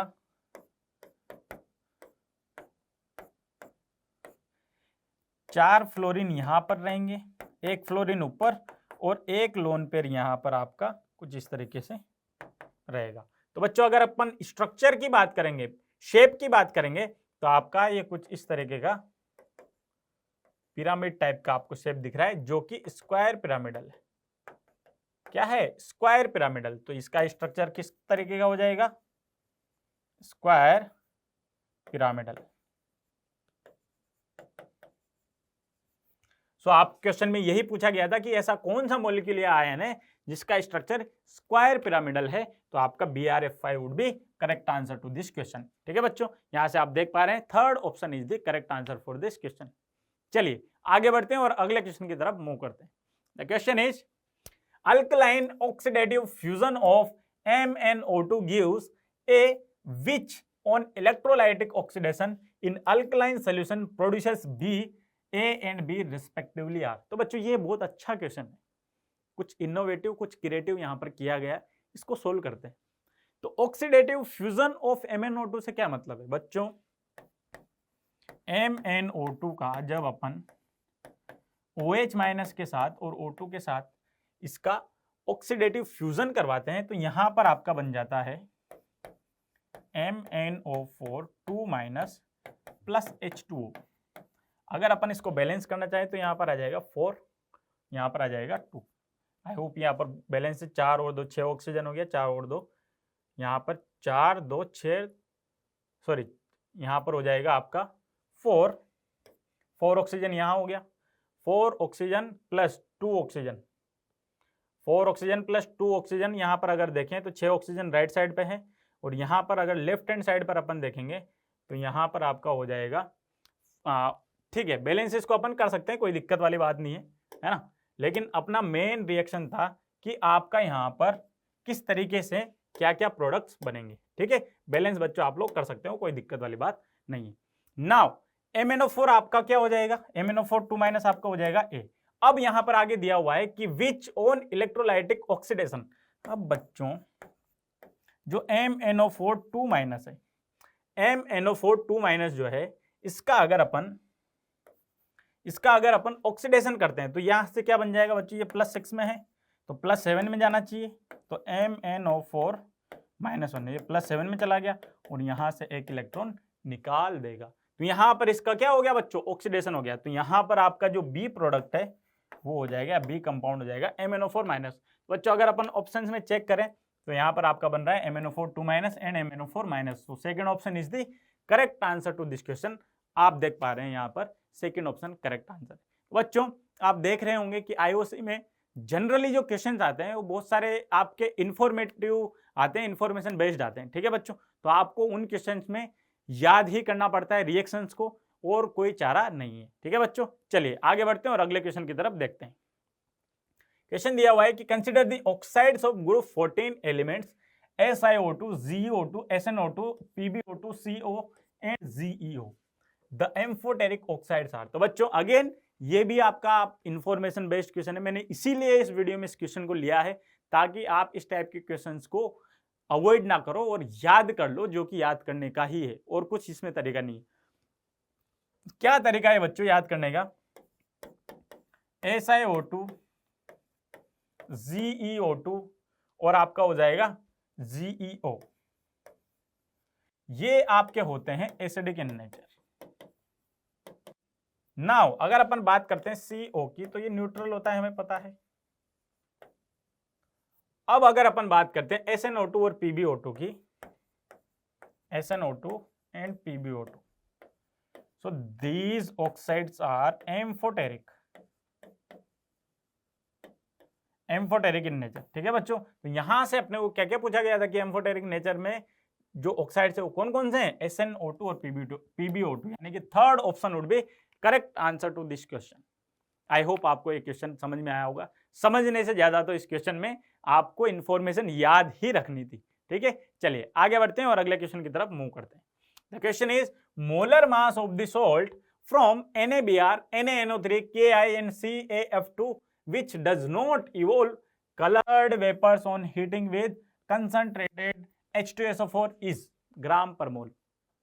अब बच्चों अगेन ये आपका याद करने वाला क्वेश्चन है, लेकिन फिर भी मैंने इसको जानबूझकर लिया है, तो इसको किस तरीके से याद रखना है आइए देखते हैं। सबसे पहला आपको दिया हुआ है NaBr। तो बच्चों NaBr जो है, यहां पर जब अपन इसको कंसंट्रेटेड H2SO4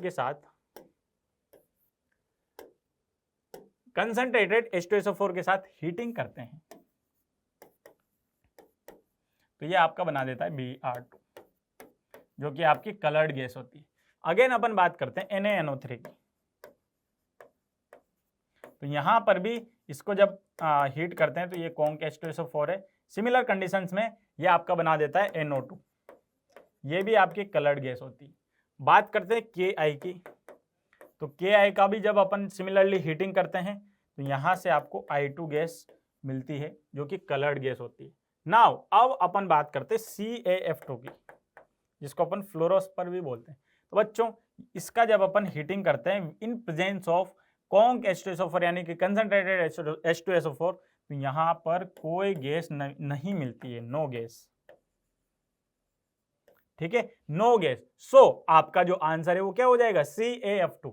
अब CaF2 को आंसर किस तरीके से करना है? किस इन्होंने पूछा है कि मोलर मास CaF2 का, तो CaF2 का मोलर मास कितना हो जाएगा बच्चों? Ca का आपको दिया हुआ है 40 और F का दिया हुआ है 19, तो ये हो जाएगा आपका 40 + 38, दैट इज 78 ग्राम पर मोल, है ना। सो यहां से जो आपका आंसर आ जाएगा, answer to this question would be 78 gram per mole. I hope आपको ये क्वेश्चन पसंद आया होगा। चलिए आगे बढ़ते हैं और अगले क्वेश्चन की तरफ मूव करते हैं। The question is the number of species from the following in which the central atom uses sp3 hybrid orbitals in its bonding is. तो बच्चों आपको जनरली क्या करना है? बस केवल हाइब्रिडाइजेशन निकालना है। तो आइए निकाल लेते हैं। NH3 की अगर अपन बात करते हैं तो 1 लोन पेयर 3 बॉन्ड पेयर, तो इसका हाइब्रिडाइजेशन क्या हो जाएगा? sp3 करेक्ट हो जाएगा। SO2 की बात करते हैं, 1 lone pair 2 bond pair, hybridization क्या हो जाएगा? sp2। बात करते हैं SiO2 की। SiO2 का स्ट्रक्चर बच्चों ध्यान से समझना है। अपन ने देखा है कि SiO2 का स्ट्रक्चर कुछ इस तरीके का होता है। तो यहाँ पर जो Si होता है, इसका हाइब्रिडाइजेशन क्या आ जा रहा है? sp3। तो SiO2 का हाइब्रिडाइजेशन आएगा sp3। ठीक है, ये नहीं होगा, ये हो जाएगा। BeCl2 की अगर अपन बात करते हैं तो यहाँ पर BeCl2 का हाइब्रिडाइजेशन बच्चों 2 बॉन्ड पेयर है, तो sp हो जाएगा सीधा सीधा। CO2 में भी अगर अपन बात करते हैं तो इसका भी sp हो जाएगा, 2 बॉन्ड पेयर्स। H2O में ऑक्सीजन का जो हाइब्रिडाइजेशन है वो sp3 होता है। ठीक है, नाउ तो ये भी आपका sp3 में काउंट हो जाएगा, ये नहीं होगा, ये नहीं होगा। CH4 का भी अगर अपन हाइब्रिडाइजेशन देखते हैं तो CH4 4 बॉन्ड पेयर, तो हाइब्रिडाइजेशन क्या हो जाएगा? sp3, तो CH4 भी काउंट हो जाएगा। BF3 की बात करते हैं, 3 bond pair, it means hybridization would be sp2। BF3 में जो हाइब्रिडाइजेशन आएगा आपका वो क्या आ जाएगा? sp2। ठीक है, सो यहाँ से sp2 हाइब्रिडाइजेशन इसका होगा, तो ये भी आपका आंसर नहीं होगा। नाउ क्वेश्चन आपका सिंपली ये था कि सेंट्रल एटम का हाइब्रिडाइजेशन sp3 कहाँ कहाँ किन किन मॉलिक्यूल में है। तो आइए 1, 2, 3 और 4, तो आपका आंसर कितना हो जाएगा 4।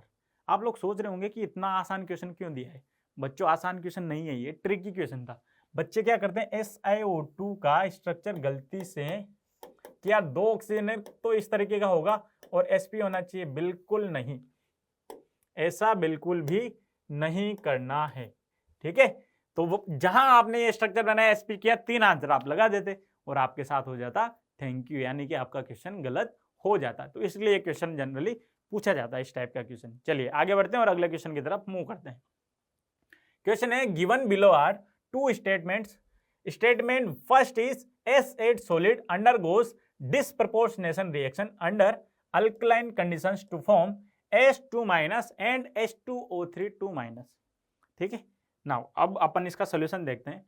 अपने को पता है बच्चों कि S8 OH- के साथ रिएक्शन करके आपका जो है डिसप्रपोर्शनेशन रिएक्शन करता है और H2- बनाता है और आपका H2O3 बनाता है। तो पहला स्टेटमेंट तो आपका हो जाता है करेक्ट। ठीक है, अल्कलाइन मीडियम में ये रिएक्शन होती ही है। चलिए बात करते हैं सेकंड ऑप्शन की। ClO4- can undergo disproportionation reaction under acidic condition. बच्चों अगर अपन बात करते हैं ClO4- की, तो यहां पर इसका ऑक्सीडेशन स्टेट अगर अपन निकालते तो +7 आएगा। ये इसका मैक्सिमम ऑक्सीडेशन स्टेट है, डिसप्रपोर्शनेशन नहीं हो सकता बच्चों इसका। यहां पर इससे आगे ऑक्सीडेशन नहीं हो सकता, नो ऑक्सीडेशन।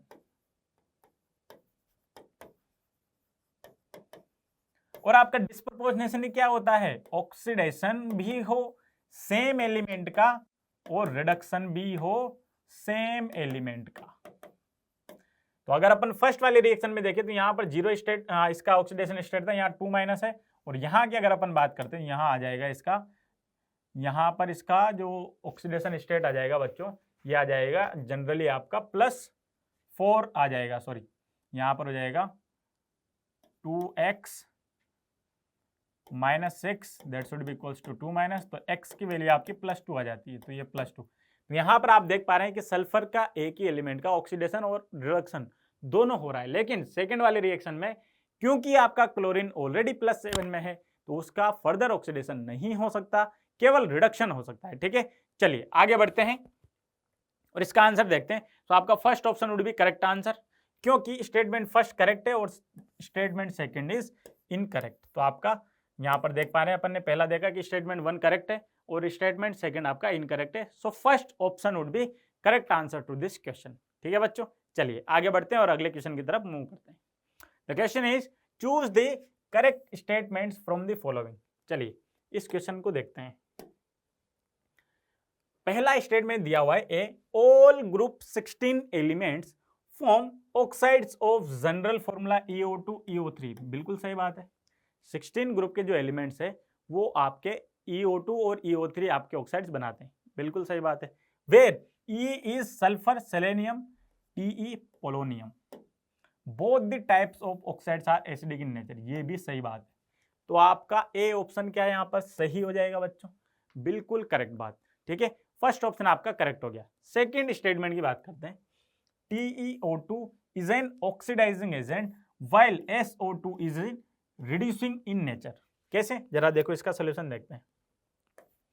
SO2 में सल्फर है +4 में, जबकि TeO2 में आपका सल्फर है +4 में। अब हमने देखा है बच्चों TeO2 अगर आप देखेंगे तो +2 में जाना चाहेगा, ये Te+2 में जाना चाहेगा और ये +6 में जाना चाहेगा। सो अपन यहां से बोल सकते हैं कि अगर ये खुद का रिडक्शन करेगा तो क्या ये ऑक्सीडाइजिंग एजेंट रहेगा, बिल्कुल सही बात है। और अगर SO2 जो है वो +6 में जाएगा तो खुद का ऑक्सीडेशन करके रिड्यूसिंग नेचर की तरफ बिहेव करेगा क्या, बिल्कुल सही बात है। तो आपका बी स्टेटमेंट करेक्ट हो जाता है। थर्ड यानी कि सी स्टेटमेंट की बात करते हैं, सॉरी सी स्टेटमेंट की बात करते हैं। The reducing property decreases from H2S to H2TE, यानी कि डाउन द ग्रुप। बच्चों हमें पता है कि अपन अगर H2S से नीचे H2TE की तरफ जाते हैं तो ऊपर से नीचे जाने पर जो आपका रिड्यूसिंग पावर होती है, रिड्यूसिंग प्रॉपर्टी होती है, इंक्रीज होती है, इंक्रीजेज रिड्यूसिंग नेचर। सो आपका सी स्टेटमेंट हो जाता है गलत। नाउ डी स्टेटमेंट की बात करते हैं। The ozone molecule contains 5 lone pairs of electron. Ozone molecule की बात कर लेते हैं। ओजोन मॉलिक्यूल कुछ इस तरीके से होता है बच्चों। तो यहां पर अगर अपन देखते हैं तो 2 लोन पेयर इसके पास होंगे, प्लस अगर आ गया इसके पास 1 लोन पेयर बचेगा, निगेटिव आ गया तो बच्चों इसके पास कितने लोन पेयर हो जाएंगे? 3 लोन पेयर हो जाएंगे। तो total number of lone pairs कितने आते हैं? 6 लोन पेयर्स। सो आपका डी स्टेटमेंट भी गलत हो जाता है। So for this question answer would be A and B. तो ए एंड बी ओनली, यानी कि fourth option is the correct answer. अपन देख सकते हैं कि fourth option is the correct answer for this question. आइए बच्चों अगले क्वेश्चन की तरफ मूव करते हैं। The question is consider the following elements. यहाँ पर A dash, B dash, C dash, D dash दिया हुआ है और ये लेफ्ट टू राइट पीरियड है, टॉप टू बॉटम ग्रुप है। Which of the following is or are true about A B C D. तो बच्चा आइए इसका सोल्यूशन देखते हैं। सबसे पहला दिया हुआ है कि ऑर्डर ऑफ एटॉमिक रेडियाई। तो बच्चों ऑर्डर ऑफ एटॉमिक रेडियाई की अगर अपन बात करते हैं तो रेडियाई की अपन अगर बात करेंगे तो बच्चों हमें पता है कि लेफ्ट टू राइट जाने पर साइज घटता है, also top to bottom size बढ़ता है। तो C should be greater than A, है ना, और D should be greater than B. और एक बात बोल सकते हैं अपन कि C should be greater than D. यहां से अपन बोल सकते हैं ओवरऑल जो ऑर्डर आएगा, और ये डैश लगा देना बच्चों यहां पर सब जगह। तो ओवरऑल जो एटॉमिक रेडियाई का ऑर्डर आएगा बच्चों सी का सबसे ज्यादा होगा, फिर सेकंड नंबर पे आपका डी आ जाएगा, फिर आपका आ जाएगा ए, फिर आ जाएगा बी। यानी कि ये ऑर्डर बिल्कुल करेक्ट है। Order of atomic radii is बिल्कुल करेक्ट। सेकंड ऑप्शन दिया हुआ है ऑर्डर ऑफ मेटेलिक कैरेक्टर आपको बताना है। तो मेटेलिक कैरेक्टर जो होता है, metallic character left to right decreases and top to bottom increases. तो अपन बोल सकते हैं left to right metallic character decrease होगा और टॉप टू बॉटम इंक्रीज होना चाहिए। तो अपन बोल सकते हैं कि मेटेलिक कैरेक्टर की अगर अपन बात करते हैं तो लेफ्ट टू राइट अगर डिक्रीज हो रहा है तो यहां पर अपन बोल सकते हैं कि ए डैश का ज्यादा होगा बी डैश से, दूसरा अपन बोल सकते हैं कि सी डैश का ज्यादा होगा डी डैश से, और अपन ये भी बोल सकते हैं कि सी डैश का ज्यादा होगा ए डैश से, और अपन ये भी बोल सकते हैं कि डी डैश का ज्यादा होगा बी डैश से। तो आइए बी ऑप्शन देखते हैं। सी डैश सबसे ज्यादा, उससे कम डी डैश का बिल्कुल सही है, फिर उससे ए और बी का भी ऑर्डर ये रहेगा, और ए और डी में भी अपन सिंपली कंपेयर कर सकते हैं बेस्ड अपॉन एन, यानी कि आपका नंबर जो पीरियड का नंबर है उसके बेसिस पर अपन कंपेयर कर सकते हैं।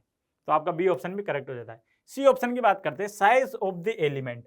Size of the element upon already देख चुके हैं बच्चों, बी ए डी सी आएगा। यहाँ पर ए का सबसे ज्यादा साइज दिया हुआ है तो सी ऑप्शन आपका गलत हो जाएगा। डी ऑप्शन की बात करते हैं। डी स्टेटमेंट आपको दिया हुआ है कि order of ionic radii, order of ionic radii आपको हमें पता है बच्चों कि अगर एक एक इलेक्ट्रॉन सब में से निकालेंगे तो ऑर्डर ऑफ आयनिक रेडियाई जो आएगी वो फर्स्ट स्टेटमेंट की तरह ही आएगी, यानी कि सी प्लस का सबसे ज्यादा होगा, फिर डी प्लस, फिर ए प्लस, फिर बी प्लस। सो आपका डी ऑप्शन जो है वो यहां पर करेक्ट हो जाएगा कि आयनिक रेडियस भी आपकी एटॉमिक रेडियाई की तरह ही बिहेव करेगी। इसको अपन बोल देंगे एटॉमिक रेडियाई। तो यहां से बच्चों आपके ए बी और डी करेक्ट हो जाते हैं। तो कौन सा ऑप्शन करेक्ट होगा बच्चों? ए बी डी ओनली, यानी कि second option is the correct answer to this question. I hope आपको ये क्वेश्चन अच्छा लगा होगा। बहुत इंटरेस्टिंग क्वेश्चन था, बहुत लॉजिकल क्वेश्चन था और बहुत कंसेप्चुअल क्वेश्चन था।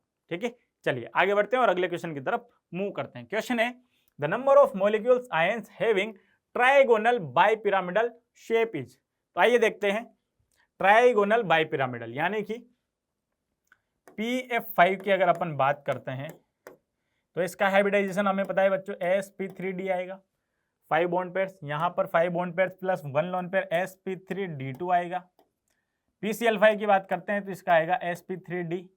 PTCl4 यहां पर आपका अगर अपन देखेंगे PTCl4 आपका स्क्वायर प्लेनर हो जाएगा, ये हो जाएगा आपका स्क्वायर प्लेनर,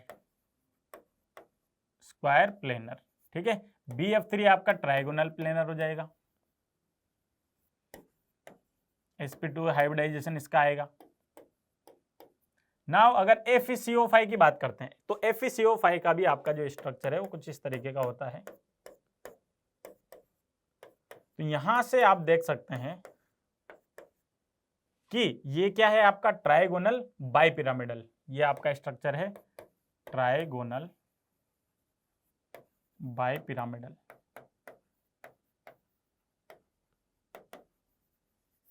तो आपका FeCO5 ट्राइगोनल बाइपिरामिडल है।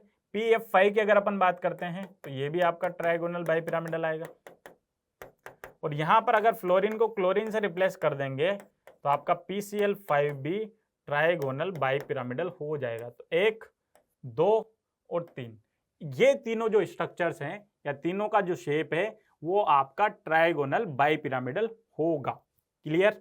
चलिए इसका आंसर देख रहे हैं, इसका आंसर हो जाएगा 3 मॉलिक्यूल्स या फिर आयंस जो कि आपके ट्राइगोनल बाइपिरामिडल शेप में है। चलिए आगे बढ़ते हैं और अगला क्वेश्चन देखते हैं। The question is Lassaigne's test is used for detection of.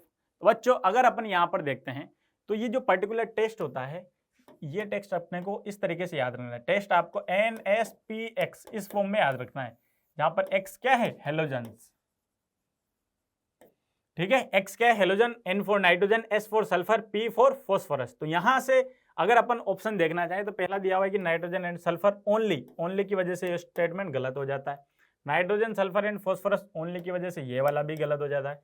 Third में दिया हुआ है कि फॉस्फोरस एंड हेलोजन, ये भी गलत हो जाता है। फोर्थ ऑप्शन आपका दिया हुआ है यहाँ पर nitrogen sulphur phosphorus and halogen. तो आपका fourth option is the correct answer for this particular test. यहां से आप देख पा रहे हैं कि fourth option is the correct answer. ठीक है बच्चों, चलिए नाउ अब हम लोगों ने इनऑर्गेनिक केमिस्ट्री के जो बेस्ट क्वेश्चंस थे वो सोल्व कर लिए। अब बच्चों आगे आपको ऑर्गेनिक केमिस्ट्री के जो बेस्ट क्वेश्चन है फ्रॉम जेईई मेंस सेशन 1 वो कंटिन्यू करेंगे गौरव बडोला सर। ठीक है, मैं आपसे इजाजत लेता हूं, अब आगे गौरव बडोला सर कंटिन्यू करेंगे।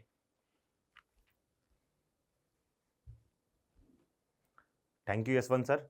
तो चलो बेटा अब हम स्टार्ट करते हैं ऑर्गेनिक वाला पार्ट। ठीक है ना, ऑर्गेनिक वाले पार्ट को पढ़ेंगे। इससे पहले आपने आईओसी और पीसी वाला पार्ट कंप्लीट कर लिया है। ठीक है ना, तो चलो ऑर्गेनिक के हम कुछ बेस्ट क्वेश्चन जो कि हमारा सेकंड पार्ट रहेगा उसको डिस्कस करते हैं। ठीक है ना बेटा, फर्स्ट पार्ट हमने पहले ही डिस्कस कर लिया है, तो चलो बेटा फर्स्ट सेकंड पार्ट पर चलते हैं।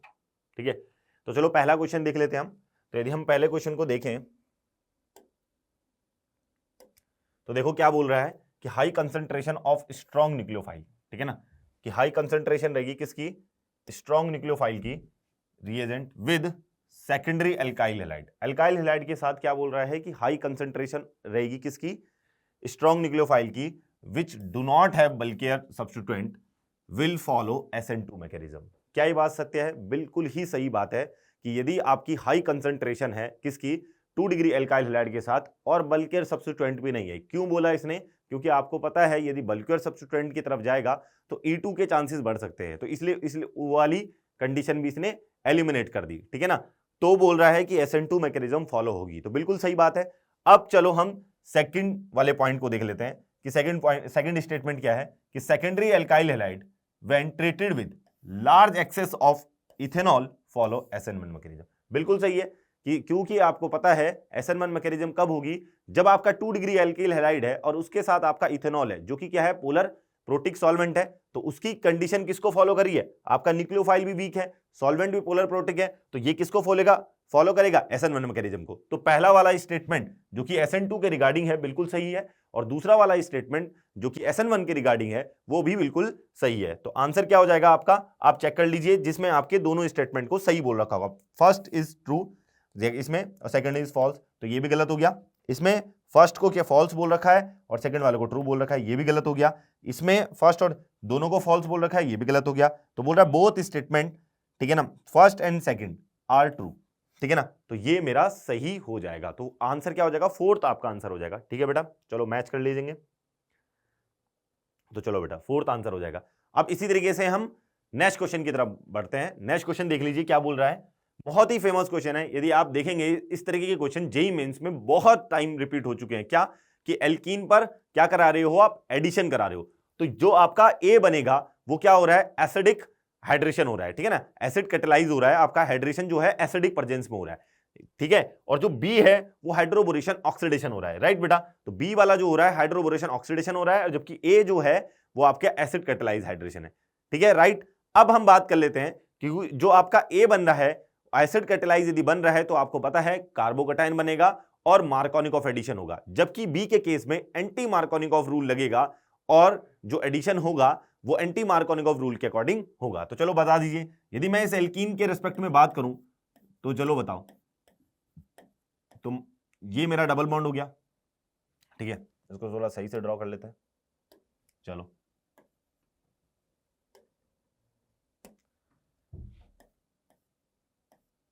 ठीक है, ये मेरा डबल बॉन्ड हो गया, इसको 1 नंबर दे दो, इसको 2 नंबर दे दो। आपको पता है यदि मार्कोनिक रूल फॉलो हो रहा है तो OH कहां पर ऐड होना चाहिए, 1 वाले पर। तो ए वाले के केस में कौन सा प्रोडक्ट बनेगा, जहां पर OH क्या हो, यहां पर ऐड हो। और जबकि बी वाले की बात करें तो बी वाला आपको पता है क्या बनना चाहिए, तो बी को मैं कुछ यहां पर बना लेता हूं, ठीक है ना, क्योंकि एंटी मार्कोनिक हो रहा है, तो बी क्या बनेगा, कुछ इस तरीके से बनेगा, यहां पर OH ऐड होगा, ठीक है ना। ये मेरा बी है और ये मेरा ए है तो मैच कर लीजिए ए और बी। तो पहला वाला ऑप्शन तो बिल्कुल ही अलग दिख रहा है, ये तो नहीं होगा। दूसरे ऑप्शन को देख लीजिए, ए क्या है आपका, बिल्कुल सही है, ए आपका सही है और बी भी सही है, तो क्या आपका सेकंड वाला ऑप्शन राइट हो जाएगा, तो सेकंड वाला मेरा आंसर हो जाएगा, ठीक है बेटा। चलो मैच कर लीजिए, ठीक है, चलो बेटा वेरी गुड। अब हम नेक्स्ट क्वेश्चन की तरफ बढ़ते हैं। नेक्स्ट क्वेश्चन को यदि हम देखें तो क्या बोल रहा है, the product A and B form in the following reaction scheme are respectively, ठीक है ना। तो बोल रहा है कि चलो एक आपको रिएक्शन सीक्वेंस दे रखी है और बोल रहा है कि कौन कौन से प्रोडक्ट बनेंगे, ए और बी बता रहा है। तो ए कैसे बनता है, देखिए, बेंजीन की रिएक्शन कंसंट्रेटेड HNO3 के साथ कराई जा रही है विद H2SO4, तो ये तो नाइट्रेशन हो रहा है, तो पहले बेंजीन का नाइट्रेशन करा दो। आपको पता है जैसे ही मैं नाइट्रेशन कराऊंगा तो NO2 जुड़ जाएगा। अब जैसे ही आपने नाइट्रेशन कराया, अब नाइट्रेशन के बाद आपको क्या कराना है, ठीक है ना, SN दे रखा है जो कि एक रिड्यूसिंग एजेंट है, बहुत ही अच्छा रिएजेंट होता है किसमें कन्वर्जन करने के लिए, NO2 को किसमें कन्वर्ट करने के लिए, जल्दी बताओ बच्चों, NH2 में कन्वर्ट करने के लिए। तो जैसे ही मैंने इसका क्या बनाया, NO2 का रिडक्शन किसमें किया, NH2 में किया, तो अब हमारा एनिलीन बन चुका है। जैसे एनिलीन बनेगा, नेक्स्ट रिएक्शन जो है ये आपको पता है किसकी कंडीशन है, डाइजोडाइजेशन की। मतलब क्या होने वाला है, NH2 will convert into N2 positive, ठीक है ना, डाइजोनियम सॉल्ट बन जाएगा। तो चलो बेटा, ए तो आपका क्या है, ये है। यदि मैं ए के साथ फर्दर रिएक्शन कराऊं तो आपको क्या बनने वाला है, जल्दी बताइए, N2Cl, N पे पॉजिटिव बनेगा, तो ये बन गया मेरा N2Cl बनेगा। नेक्स्ट आप फिनॉल की रिएक्शन कराओगे, ठीक है ना, तो आपको पता है क्या होने वाली है, कपलिंग रिएक्शन परफॉर्म होने वाली है, फिनॉल बनाएगा। फिनॉल क्या करेगा, इसके फिनॉल की पैरा पोजीशन से ये किसकी तरह एक्ट करेगा, जो आपका डाइजोनियम सॉल्ट बना है ये एक्ट एज ए इलेक्ट्रोफाइल करेगा, और इलेक्ट्रोफाइल की तरह ये क्या करेगा, एक्ट एज इलेक्ट्रोफाइल, ठीक है ना, ये किसकी तरह एक्ट करेगा, एक्ट एज इलेक्ट्रोफाइल, ठीक है ना। और फिनॉल क्या करेगा, न्यूक्लियोफाइल की तरह एक्ट करेगा और कपलिंग कर देगा, ठीक है ना। तो चलो आंसर देख लो, पहले ए तो आपका एनिलीन बना, तो ये किस चीज में बना है, ए ऑप्शन तो कट गया, ठीक है, फर्स्ट ऑप्शन तो कट गया, सेकंड थर्ड और फोर्थ पे चलिए, ठीक है ना। देखो तो कहां से बनेगा, पैरा से मेजर बनेगा, इसने ऑर्थो से बना रखा है तो फोर्थ भी काट दीजिए। थर्ड को देख लीजिए, तो ये रहा फिनॉल, इसके पैरा से आपका ये इलेक्ट्रोफाइल जुड़ रहा है जो कि आपका डाइजोनियम सॉल्ट था, तो आंसर क्या हो जाएगा, थर्ड। सेकंड क्यों नहीं होगा, सेकंड में देखिए, सेकंड में क्या कर रहा है, ठीक है ना, सेकंड में तो ऊट पटांग कर रखा है, ठीक है ना, NH2 कन्वर्ट करा दिया, ठीक है ना, तो सेकंड तो बिल्कुल भी आंसर नहीं हो सकता है। तो आंसर क्या होगा आपका थर्ड आंसर हो जाएगा। चलो बेटा आगे बढ़े, चलो वेरी गुड, मैच कर लीजिए आंसर, थर्ड आपका आंसर हो जाएगा, ठीक है बेटा। चलो नेक्स्ट देखिए क्या बोल रहा है, क्वेश्चन को पढ़ लेते हैं। Number of geometrical isomer possible for given structure is are. तो आपके एक स्ट्रक्चर दिया है और आपको पूछा है कि कितने ज्योमेट्रिकल आइसोमर बनेंगे। अच्छा क्वेश्चन है बेटा। यदि हम बात करें बेटा तो ऐसा कोई सेंटर जो कि अपने साइड में ऐसा कोई डबल बॉन्ड, दोबारा सुनिए, ऐसा कोई डबल बॉन्ड जो कि अपनी वैलेंसी पर डिपेंड करता हो अपनी कॉन्फ़िगरेशन के लिए, उसको क्या बोलते हैं, स्यूडो जीआई सेंटर बोलते हैं। मैं दोबारा अपने सेंटेंस को रिपीट कर रहा हूं, सुनिए मेरी बात को। ये क्या है, एक स्यूडो सेंटर है। क्यों? क्योंकि इसकी कॉन्फ़िगरेशन या जो सिस और ट्रांस ये तभी शो करेगा जब क्या करेगा, जो आपके ये वाले ग्रुप अपनी एक कुछ कॉन्फ़िगरेशन दिखाएं। कहने का मतलब क्या है, इसकी जो कॉन्फ़िगरेशन है वो डिपेंड कर रही है इस वाले डबल बॉन्ड पर और इस वाले डबल बॉन्ड पर। कहने का मतलब क्या है, इसको ए नाम दे दूं, इसको बी नाम दे दूं और इसको सी नाम दे दूं, तो सी की जो ज्योमेट्री डिपेंड करेगी या कब वो ज्योमेट्रिकल आइसोमरिज्म दिखाएगा वो टोटली डिपेंड कर रहा है किस पर, ए और बी पर। तो हम कुछ इस तरीके से कंडीशन बना लेते हैं, देखो जैसे हम यहां लिख देते हैं ए, बी और सी। तो आपको पता है ई जेड आइसोमर यदि आपने पढ़े होंगे, ठीक है ना, ई जेड आइसोमर यदि आपने पढ़े होंगे तो क्या क्या कंडीशन बना सकते हो। तो ये तो आपकी एक्टिव डबल बॉन्ड है, ए और बी तो क्या है, ज्योमेट्रिकली एक्टिव है। यदि ए और बी ज्योमेट्रिकली एक्टिव हैं तो हम इनको असाइन कर सकते हैं ई और जेड। तो जब ये कंडीशन रहेगी तो इसके सी के लिए दोनों जो टर्मिनल ग्रुप हैं ए और बी वाले वो सेम रहेंगे, राइट बेटा, क्योंकि ये दिखने में भी सेम है, ठीक है ना, और इनकी कॉन्फ़िगरेशन भी सेम है। तो इसके टर्मिनल एंड डिफरेंट रहे तो ये क्या रहेगा, इनएक्टिव। इस केस में क्या रहेगा, ये इनएक्टिव, ठीक है ना। बट जैसे ही मैं एक को ई करूं और दूसरे को जेड करूं तो ये क्या हो जाएगा, एक्टिव। ये क्या दिखाएगा, एक्टिव। और जैसे ही एक्टिव दिखाएगा तो ये भी ई और जेड आइसोमरिज्म दिखाएगा। तो टोटली यदि आप काउंट करो तो आपको 4 आइसोमर काउंट होते हुए दिखाई देंगे। 2 तो ये हो गए और 2 ये हो गए, ठीक है ना, ई और जेड, ई नहीं बेटा, ई और जेड, ठीक है, ई और जेड आपको दिखाई देंगे, राइट बेटा। तो आपके आंसर कितने हुए, तो इसका आंसर क्या आ जाएगा, 4 इसका आंसर आ जाएगा। क्लियर है बेटा, चलो मैच कर लीजिए आंसर। तो 4 इसका आंसर आया, वेरी गुड। चलो नेक्स्ट क्वेश्चन को पढ़ते हैं। नेक्स्ट क्वेश्चन भी बहुत अच्छा है, 2 क्लोरोब्यूटेन बना लो, ठीक है ना। इसकी रिएक्शन किससे करा रहे हैं, इसकी रिएक्शन आप देखिए, इसको सही से बना लूं, ठीक है ना। 2 क्लोरोब्यूटेन की रिएक्शन हम Cl2 से करा रहे हैं, ठीक है ना, और क्या बना दे रहे हैं, C4H8Cl2। क्या बना दे रहे हैं, C4H8Cl2। कहने का मतलब क्या है, यहां पर क्लोरीनेशन हो रहा है, ठीक है ना, क्लोरीनेशन हो रहा है और उसके आइसोमर आना है। आपको total number of optically active isomer बताने हैं कि किसके अंदर, C4H8Cl2। तो C4H8Cl2 बना लो। तो आपके पास कितनी पॉसिबिलिटी है, तो इनको काउंटिंग दे दो, 2 3 4। तो इनको कलर देता हूं, चलो 1 2 3 4। तो आपके पास 4 पॉसिबिलिटी है। तो 4 प्लेस पर आप क्या कर दीजिए, हेलोजिनेशन कर दीजिए। तो आपके पास 4 आइसोमर बनते दिखाएंगे। एक तो ये बना, चलो Cl यहां पे लगा दिया, एक बार आपने Cl यहां पे लगाया, एक बार यहां पे लगाया, एक बार आपने Cl यहां पे लगाया, राइट, Cl यहां पे लगाया, और एक बार यहां पे Cl लगाया, ठीक है, यहां पे लगाया। अब देखिए जरा, तो ये तो ऑप्टिकली इनएक्टिव हो गया, ठीक है ना, तो इसको तो काट दो, ठीक है ना, क्योंकि इसमें तो Cl सेम हो गए, तो कायरल सेंटर ही नहीं है, तो ऑप्टिकल इनएक्टिव हो गया। एक्टिव पूछा है तो इस वाले आइसोमर को तो काट दो। इसमें देखो एक कायरल सेंटर बना, तो कितने हुए, 2। कौन से, R और S, ठीक है ना, कौन से, R और S, ठीक है ना, कर दीजिए। चलो क्या होंगे, R और S, तो 2 काउंट कर लीजिए। यहां पर भी एक कायरल सेंटर जनरेट हुआ, तो यहां पर भी 2 आएंगे, R और S।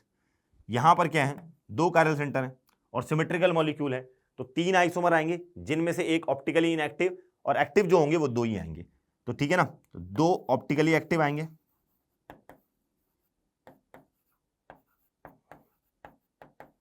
ठीक है ना, तो 2 2 और 2, तो कितने टोटल कितने आ गए, तो आंसर क्या हो जाएगा इसका, तो कितने आइसोमर आएंगे बोलो, 6 आइसोमर आ जाएंगे। कितने आइसोमर आ जाएंगे, 6 आइसोमर आ जाएंगे। क्लियर है बेटा, कौन कौन से, 2 तो ये हो गए आपके, ठीक है, 2 ये हो गए, ठीक है, 2 यहां पे हो गए RS और 2 ये हो गए, तो कितने हो गए, 6 आइसोमर आ जाएंगे। क्लियर है बेटा, चलो ठीक है, कितने आइसोमर आ जाएंगे, 6 आइसोमर आपके आ जाएंगे। क्लियर है, चलो नेक्स्ट क्वेश्चन की तरफ बढ़ते हैं। नेक्स्ट क्वेश्चन को पढ़ लीजिए, ठीक है ना, क्या बोल रहा है, कि following following a confirmatory test for aromatic primary amine, identify the reagent A and B. तो ए और बी आइडेंटिफाई करना है आपको, ठीक है ना बेटा। देख लीजिए, चलो हमारे पास एक एनिलीन है, ठीक है ना, एनिलीन है बेटा ये, ठीक है ना, इसको CH2 कन्वर्ट कर दो, NH2 कन्वर्ट कर दो, सॉरी, ठीक है, ठीक है। तो ये मेरा NH2 हुआ, ए के साथ रिएक्शन करा रहा हूं, ठीक है ना, ए के साथ रिएक्शन करा रहा हूं, तो क्या ए लूं कि ये डाइजोनियम सॉल्ट बन जाए? अभी पढ़ के आओ बेटा। तो क्या लूं? एक नाइट्रेटिंग, ठीक है ना, क्या ले लूं? आपका एक ऐसा रिएजेंट ले लूं जो क्या करे, NH2 का कन्वर्जन किस में कर दे, N2Cl में कर दे। तो क्या कौन सा रिएजेंट लूंगा? आपको पता है क्या ले लूं? HNO3 विद H2SO4 ले लो। सॉरी, ये तो नहीं ले सकते, ये तो नाइट्रेटिंग एजेंट है, ये तो क्या है, नाइट्रेटिंग एजेंट है, तो ये तो होगा नहीं।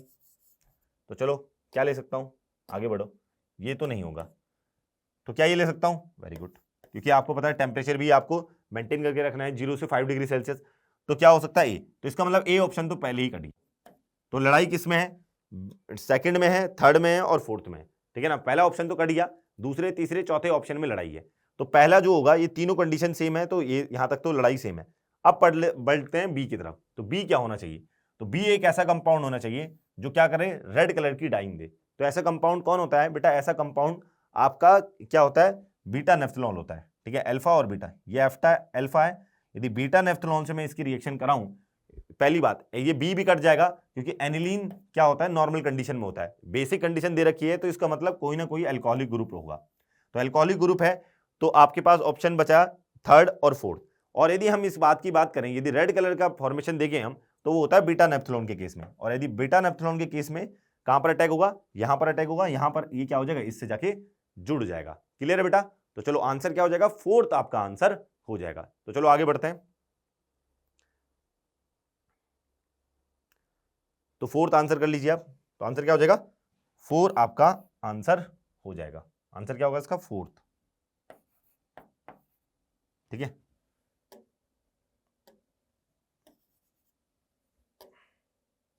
चलो, तो फोर्थ इसका आंसर हो जाएगा। चलो आगे बढ़ते हैं।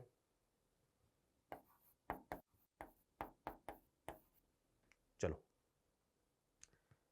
नेक्स्ट क्वेश्चन देखेंगे हम। तो नेक्स्ट क्वेश्चन में क्या हो रहा है? नेक्स्ट क्वेश्चन को देखिए, आपको जो लिस्ट ए है, लिस्ट सेकंड के साथ मैच करनी है। तो चलो देखिए, ग्लूकोज की रिएक्शन NaHCO3 से कराई जा रही है, सोडियम बाइकार्बोनेट से, विद हीटिंग। तो बताओ, सोडियम बाइकार्बोनेट तो जनरली किसके लिए यूज होता है? किसके लिए यूज होता है? एसिडिक प्रेजेंस को डिटेक्ट करने के लिए यूज होता है। मतलब ये तो कार्बोक्सिलिक एसिड की प्रेजेंस को बताता है। पर यदि हम ग्लूकोज के स्ट्रक्चर को देख पाते हैं, तो इसके अंदर कोई भी क्या नहीं होता है, कार्बोक्सिलिक ग्रुप तो प्रेजेंट है नहीं, ठीक है ना। ये इसमें तो क्या होंगे, एक एल्डिहाइड ग्रुप प्रेजेंट होगा और एक क्या होगा आपका, अल्कोहलिक ग्रुप प्रेजेंट होगा। तो दो ग्रुप प्रेजेंट है, क्या नहीं है आपका, कार्बोक्सिलिक ग्रुप तो प्रेजेंट है नहीं। यदि कार्बोक्सिलिक ग्रुप प्रेजेंट नहीं है, तो आप देखिए तो कौन सी होगी, इसका मतलब नो रिएक्शन इसके केस में होने वाली है। कोई भी रिएक्शन नहीं होगी, तो इसका आंसर क्या आ जाएगा? नो रिएक्शन इसका आ जाएगा, ठीक है बेटा। चलो तो नेक्स्ट देख लीजिए। नेक्स्ट हम आगे बढ़े, ठीक है ना। ग्लूकोज की रिएक्शन किससे कराई जा रही है? HNO3 से कराई जा रही है। यदि HNO3 से यदि ग्लूकोज की रिएक्शन कराई जाए, तो आपको पता है क्या बनेगा? सैक्रिक एसिड बनता है। क्या बनता है? सैक्रिक एसिड बनता है। इसका मतलब बी का जो होगा वो फोर्थ होगा।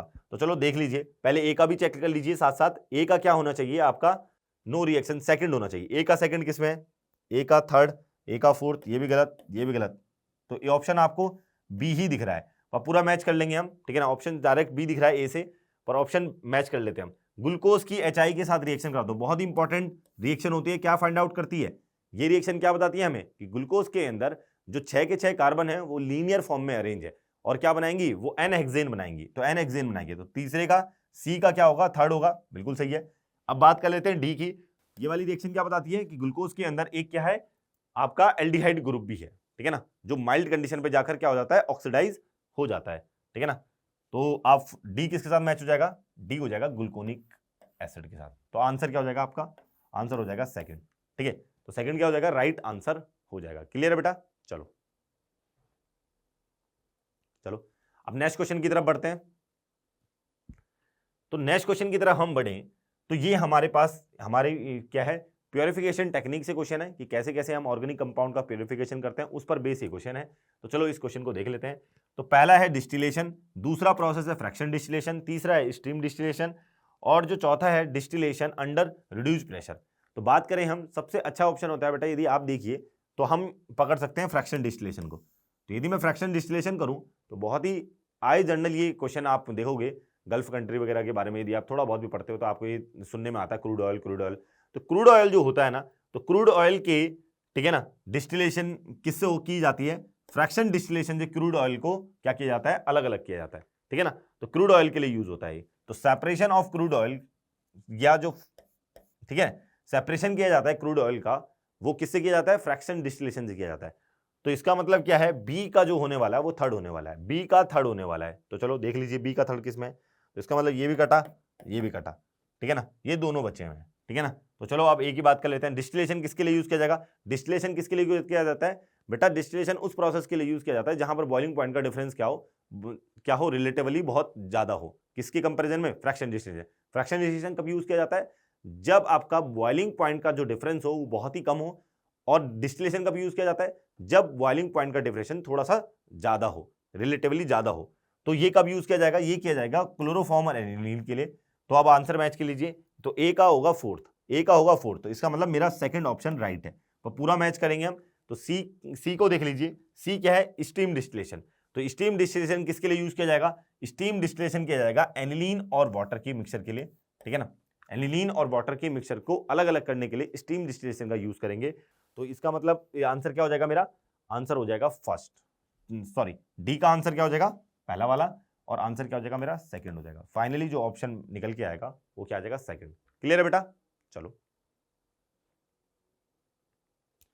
अब देखो नेक्स्ट क्वेश्चन, नेक्स्ट क्वेश्चन की तरफ बढ़ते हैं। नेक्स्ट क्वेश्चन की बात करें, देखो क्या पूछ रहा है, the product of the following reaction is P, ठीक है ना। एक रिएक्शन करवा रहा है और आपसे पी पूछ रहा है, और पी के बारे में क्या इंफॉर्म पूछ रहा है, the number of hydroxy group present in the following product P is. तो जो आपका जो पी बना उसके अंदर कितने हाइड्रोक्सी ग्रुप हैं, उनकी आपके नंबर पूछ, उनके नंबर के बारे में ये आपसे पूछ रहा है कि कितने नंबर ऑफ हाइड्रोक्सी ग्रुप उसके अंदर प्रेजेंट है। तो चलो देख लेते हैं। ये मेरे पास क्या है, ये एक एल्डिहाइड ग्रुप, एक ये OH ग्रुप। अब क्या करेंगे, पीएच MgBr की रिएक्शन कराऊं तो आपको पता है पहली क्या होने वाली, एसिड बेस रिएक्शन। जैसे ही एसिड बेस रिएक्शन होगी तो पीएच किस में कन्वर्ट हो जाएगा, बेंजीन में, और ये किस में कन्वर्ट हो जाएगा, एक एनायन बना देगा। वन इक्विवेलेंट दे रखा है बेटा, ध्यान रखना, MgBr। और जैसे ही अमोनियम क्लोराइड की रिएक्शन आप इससे कराओगे तो ये तो क्या बना देगा, ये दोबारा से रीजनरेट कर देगा आपका रिएक्टेंट को, जो आपका रिएक्टेंट था, ठीक है ना। तो रिएक्टेंट दोबारा से रीजनरेट हो गया, ये यहां से क्या ले लेगा, H पॉजिटिव उठा लेगा, तो दोबारा से रीजनरेट हो जाएगा। तो इसने बोला है जो पी, तो जो प्रोडक्ट बना, जो न्यू फॉर्म हुआ, तो प्रोडक्ट यहां पर क्या लेंगे हम, प्रोडक्ट लेंगे बेंजीन को, और बेंजीन के अंदर हाइड्रोक्सी ग्रुप क्या है, जीरो है, एक भी हाइड्रोक्सी ग्रुप प्रेजेंट नहीं है। तो इसलिए इसका आंसर क्या हो जाएगा, जीरो हो जाएगा। क्लियर है बेटा, देखो जरा, तो आंसर क्या हो जाएगा, जीरो। तो चलो अब नेक्स्ट क्वेश्चन की तरफ बढ़ते हैं। नेक्स्ट क्वेश्चन क्या दे रखा है, जो आपका एक कंपाउंड दे रखा है, ठीक है, ब्रोमोबेंजीन दे रखा है, ठीक है ना। ब्रोमोबेंजीन की रिएक्शन कंसंट्रेटेड HNO3 के साथ कराई जा रही है, जिससे मुझे ए मिल रहा है, और एक जब मिल जाता है तो उसकी रिएक्शन फिर मैं किससे कराता हूं, NaOH से, एंड देन उसको क्या करता हूं, एसिडिक हाइड्रोलिसिस करता हूं, ठीक है ना। तो चलो देख लीजिए। तो पहले जब मैं ए की रिएक्शन कराता हूं तो आपको पता है कंसंट्रेटेड HNO3 की प्रेजेंस में bromine is a ortho para directing group. Bromine क्या है, एक ऑर्थो पैरा डायरेक्टिंग ग्रुप है। तो तीनों पोजीशन पे क्या लग जाएगा, जल्दी बताओ, क्या लग जाएगा, NO2 लग जाएगा। Very good. तो तीनों पोजीशन पे क्या लग जाएगा, NO2 लग जाएगा। जैसे ही NO2 लगेगा, अब क्या करोगे आप, अब क्या करोगे, NaOH की रिएक्शन कराओगे। तो जैसे ही NaOH की रिएक्शन कराओगे तो आपको पता है यहां पर क्या होने वाला है, सब्स्टिट्यूशन होने वाला है। और जैसे ही सब्स्टिट्यूशन कराओगे तो OH क्या कर देगा, Br को रिप्लेस कर देगा, और तीनों प्लेस पर क्या लग जाएगा, NO2 लग जाएगा। देन आप फाइंड आउट कर लीजिए आपकी कौन सा आपका आंसर आ रहा है, ठीक है ना। तो शायद मुझे लगता है कि यही आपका डायरेक्ट ऑप्शन दिख रहा है, हाँ, ए आपका आंसर हो जाएगा। क्लियर है, ठीक है बेटा, इस वाले क्वेश्चन का आंसर क्या हो जाएगा, ए हो जाएगा। तो चलो अब नेक्स्ट क्वेश्चन की तरफ बढ़ते हैं। तो नेक्स्ट क्वेश्चन की बात कर लेते हैं, ठीक है ना। आपके पास एक क्या दे रखा है, सल्फानिलिक एसिड दे रखा है।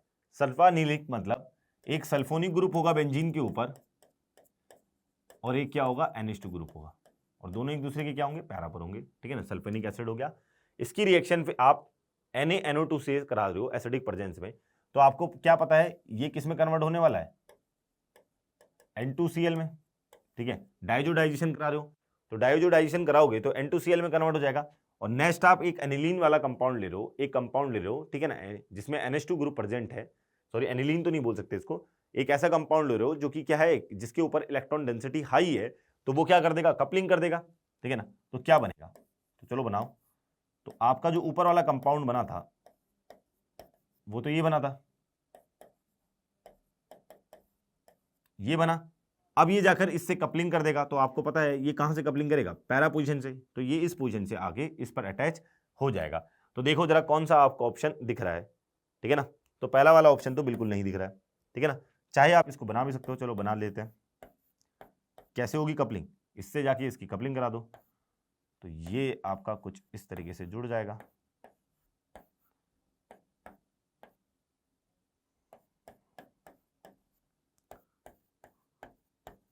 ये बना, तो चलो देखो ऐसा कुछ बनेगा, और ऐसा कुछ बना है तो देखिए जरा, तो किस में बन सकता है ये भी नहीं बन सकता, सेकंड भी नहीं हो सकता, थर्ड को देखिए, थर्ड भी नहीं हो सकता, मेरे को तो फोर्थ लग रहा है, ठीक है ना, फोर्थ है बिल्कुल, हाँ हमारा फोर्थ ऑप्शन राइट हो जाएगा। फोर्थ ऑप्शन से ये क्या कर जाएगा, मैच कर जाएगा, राइट। तो इसका आंसर क्या हो जाएगा, फोर्थ हो जाएगा। मैच कर लीजिए आंसर, तो ठीक है बेटा, फोर्थ आपका आंसर हो जाएगा। चलो बेटा आप नेक्स्ट क्वेश्चन की तरफ बढ़ते हैं।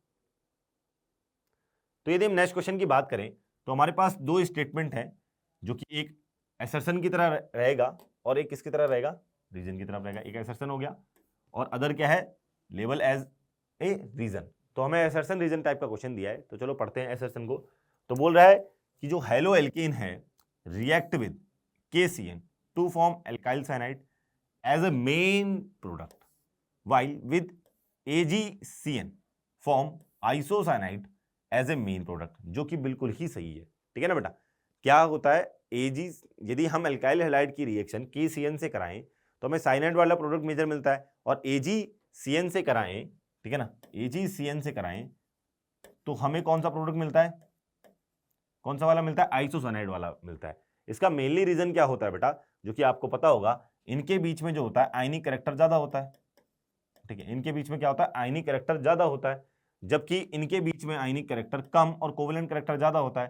तो इस वाले के केस में यहां से अटैक करना प्रेफर करता है, जबकि इस वाले के केस में यहां से अटैक करना प्रेफर करता है। इसीलिए KGCN में साइनाइड वाली की तरफ से मेजर प्रोडक्ट बनेगा, और AgCN के केस में क्या बनेगा, आइसोसाइनाइड वाली, मतलब नाइट्रोजन से अटैच होगा। RCl का अटैचमेंट कहां से होगा, इस तरीके से बना लीजिए, ठीक है ना, तो इस तरीके से अटैक होगा, ठीक है।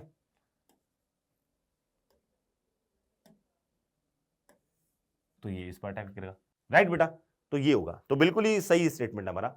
अब सेकंड रीजन को पढ़ लेते हैं कि KCN और AgCN both are highly ionic compound. बिल्कुल गलत, रीजन मैंने आपको पहले बता दिया कि आपका आयनिक कंपाउंड कौन है, AgCN में आयनिक कैरेक्टर ज्यादा है, और सॉरी KCN में आयनिक कैरेक्टर ज्यादा है और AgCN में क्या है, आयनिक कैरेक्टर कम है, राइट। तो आप देख लीजिए आंसर क्या होगा, मतलब रीजन असर्शन तो आपका सही है पर रीजन गलत है। तो A is correct but R is not correct, बिल्कुल सही, बिल्कुल सही। तो इसका मतलब क्या हो जाएगा, पहला ही आपका आंसर हो जाएगा। तो पहला आंसर आपका हो जाएगा A is correct but R is not correct, ठीक है। तो चलो मैच कर लीजिए। चलो नेक्स्ट क्वेश्चन की तरफ बढ़ते हैं।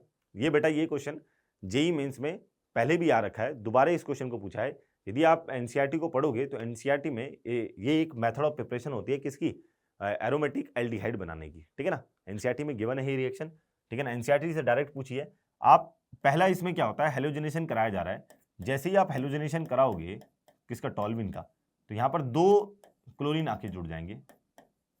अब जैसे ही 2 क्लोरीन इससे आके जुड़ेंगे और आप इसकी वाटर से रिएक्शन कराओगे तो क्या करेगा, डायोल बन जाएगा। और आपको पता है जैम डायोल क्या होता है, अनस्टेबल, ये क्या होगा, ठीक है ना, अनस्टेबल। तो जैसे ही अनस्टेबल होगा तो ये डिकम्पोज हो जाएगा किसमें, एल्डिहाइड ग्रुप में, और क्या बना लेगा, आपका बेंजल्डिहाइड बना लेगा। तो मैच कर लीजिए, मैच कौन हो जाएगा, जल्दी बताओ जल्दी बताओ। सेकंड वाला लग रहा है, हाँ बिल्कुल, तो सेकंड वाला आंसर हो जाएगा। ए क्या होगा आपका, एक जैम डायोल होगा, और बी क्या होगा आपका, एक एल्डिहाइड होगा, एरोमेटिक एल्डिहाइड, बेंजल्डिहाइड बन जाएगा, ठीक है ना। मैच कर लीजिए, तो सेकंड वाला आंसर हो जाएगा। तो चलो बेटा आप नेक्स्ट क्वेश्चन की तरफ बढ़ते हैं। यदि हम नेक्स्ट क्वेश्चन की तरफ बढ़े तो हम देख पा रहे हैं, तो चलो बेटा ये मेरा एक एस्टर ग्रुप है, आपको लिस्ट 1 से लिस्ट 2 के साथ मैच करना है। एस्टर ग्रुप का कन्वर्जन यदि आप देखें किसमें हो रहा है, एल्डिहाइड में हो रहा है। एस्टर ग्रुप का कन्वर्जन एल्डिहाइड में हो रहा है, तो यदि आपको इस सपने में भी पूछे तो आपको उठ के क्या आंसर देना है कि रिएजेंट क्या यूज हो रहा होगा, डाइबल यूज हो रहा होगा। बहुत बार जेई को पता नहीं क्या प्यार है इससे, ठीक है ना, जेई को पता नहीं क्या प्यार है डाइबल से, बार बार इस क्वेश्चन रिएजेंट का या तो यूज डायरेक्ट पूछ लेगा या फिर इनडायरेक्टली इसको कहीं ना कहीं इन्वॉल्व तो कर ही देता है जेई मेंस में, ठीक है ना। बहुत ही प्यार है उसको डाइबल से, तो ध्यान रखना कि एस्टर का कन्वर्जन यदि एल्डिहाइड में हो रहा है तो डाइबल यूज हो रहा होगा। तो इसका मतलब आपका पहले का तो फोर्थ होने वाला है। पहले का फोर्थ किस किस में है, आपका एक पहला वाला ऑप्शन कटा और एक कौन सा ऑप्शन कटा, फोर्थ वाला ऑप्शन कटा। आपके पास कौन कौन से ऑप्शन बचे हैं, एक तो सेकंड बचा है, एक थर्ड बचा है। तो चलो आगे बढ़ते हैं, ठीक है ना। अब आपके पास ये कीटोन है, ठीक है ना, कीटोन, ये सीओ ग्रुप का कन्वर्जन किस में हो रहा है, CH2 में हो रहा है। सीओ ग्रुप का कन्वर्जन किस में हो रहा है, CH2 में हो रहा है। इसका मतलब दो ही रिएक्शन परफॉर्म होती है ऐसी, कौन कौन सी, एक तो आपकी, वैसे दो से ज्यादा भी होती है, एक मोजिंगो रिडक्शन भी होता है, पर दो रिएक्शन तो सबसे इंपॉर्टेंट होती है। कौन कौन सी, आपका एक तो आपकी वॉल्फ क्रिस्टल और एक क्या होती है आपकी क्लेमेंशन रिडक्शन, एक मोजिंगो रिडक्शन भी होता है, ठीक है ना। तो यहां पर देख लीजिए, तो ये रहा आपका क्लेमेंशन रिडक्शन। तो मतलब बी का जो होगा सेकंड होगा, बी का होगा सेकंड, तो बी का सेकंड, राइट। इसमें भी बी का सेकंड, मतलब अभी लड़ाई खत्म नहीं हुई है। तो चलो आगे बढ़ते हैं, ठीक है, दोनों में सेकंड सेकंड आ रहा है। अब बेंजल्डिहाइड का कन्वर्जन किस में हो रहा है, यदि आप देखिए ये हमारा बेंजल्डिहाइड है और बेंजल्डिहाइड पर क्या हो रहा है, CH3 ऐड हो रहा है। यदि आप देखिए CH3 ऐड हो रहा है और क्या बन रहा है, बेंजल्डिहाइड का क्या कर रहा है, सेकेंडरी अल्कोहल बना रहा है, ठीक है ना। तो सेकेंडरी अल्कोहल बना रहा है, तो बताओ एल्डिहाइड पर रिएक्शन कराऊं और वो सेकेंडरी अल्कोहल में कन्वर्ट हो जाए तो ये किसके काम है, ये है गिरनार्ड के। गिरनार्ड क्या करता है, एल्डिहाइड का कन्वर्जन किसमें कर देता है, किसमें कर देता है, 2 डिग्री अल्कोहल में कर देता है। तो इसका मतलब जो आपका सी है उसमें क्या होगा, आपका गिरनार्ड यूज हो रहा होगा। तो सी का क्या होना चाहिए, फर्स्ट होना चाहिए। तो सी का हो गया फर्स्ट, तो आंसर आपका निकल गया सेकंड, आंसर निकल गया आपका सेकंड। अब थर्ड वाले की भी बात कर लेते हैं। यदि ये रिएक्शन आपको दिखानी है तो देख भी सकते हो आप कैसे होती है रिएक्शन, बहुत इजी सी है खैर, ठीक है ना। CH3 MgX, ठीक है ना, MgX क्या था, MgBr था, ठीक है ना, Br ले लीजिए, चलो वैसे कुछ फर्क तो पड़ेगा नहीं, X भी ले लेंगे तो कोई भी फर्क तो पड़ेगा नहीं, तो ले लीजिए Br,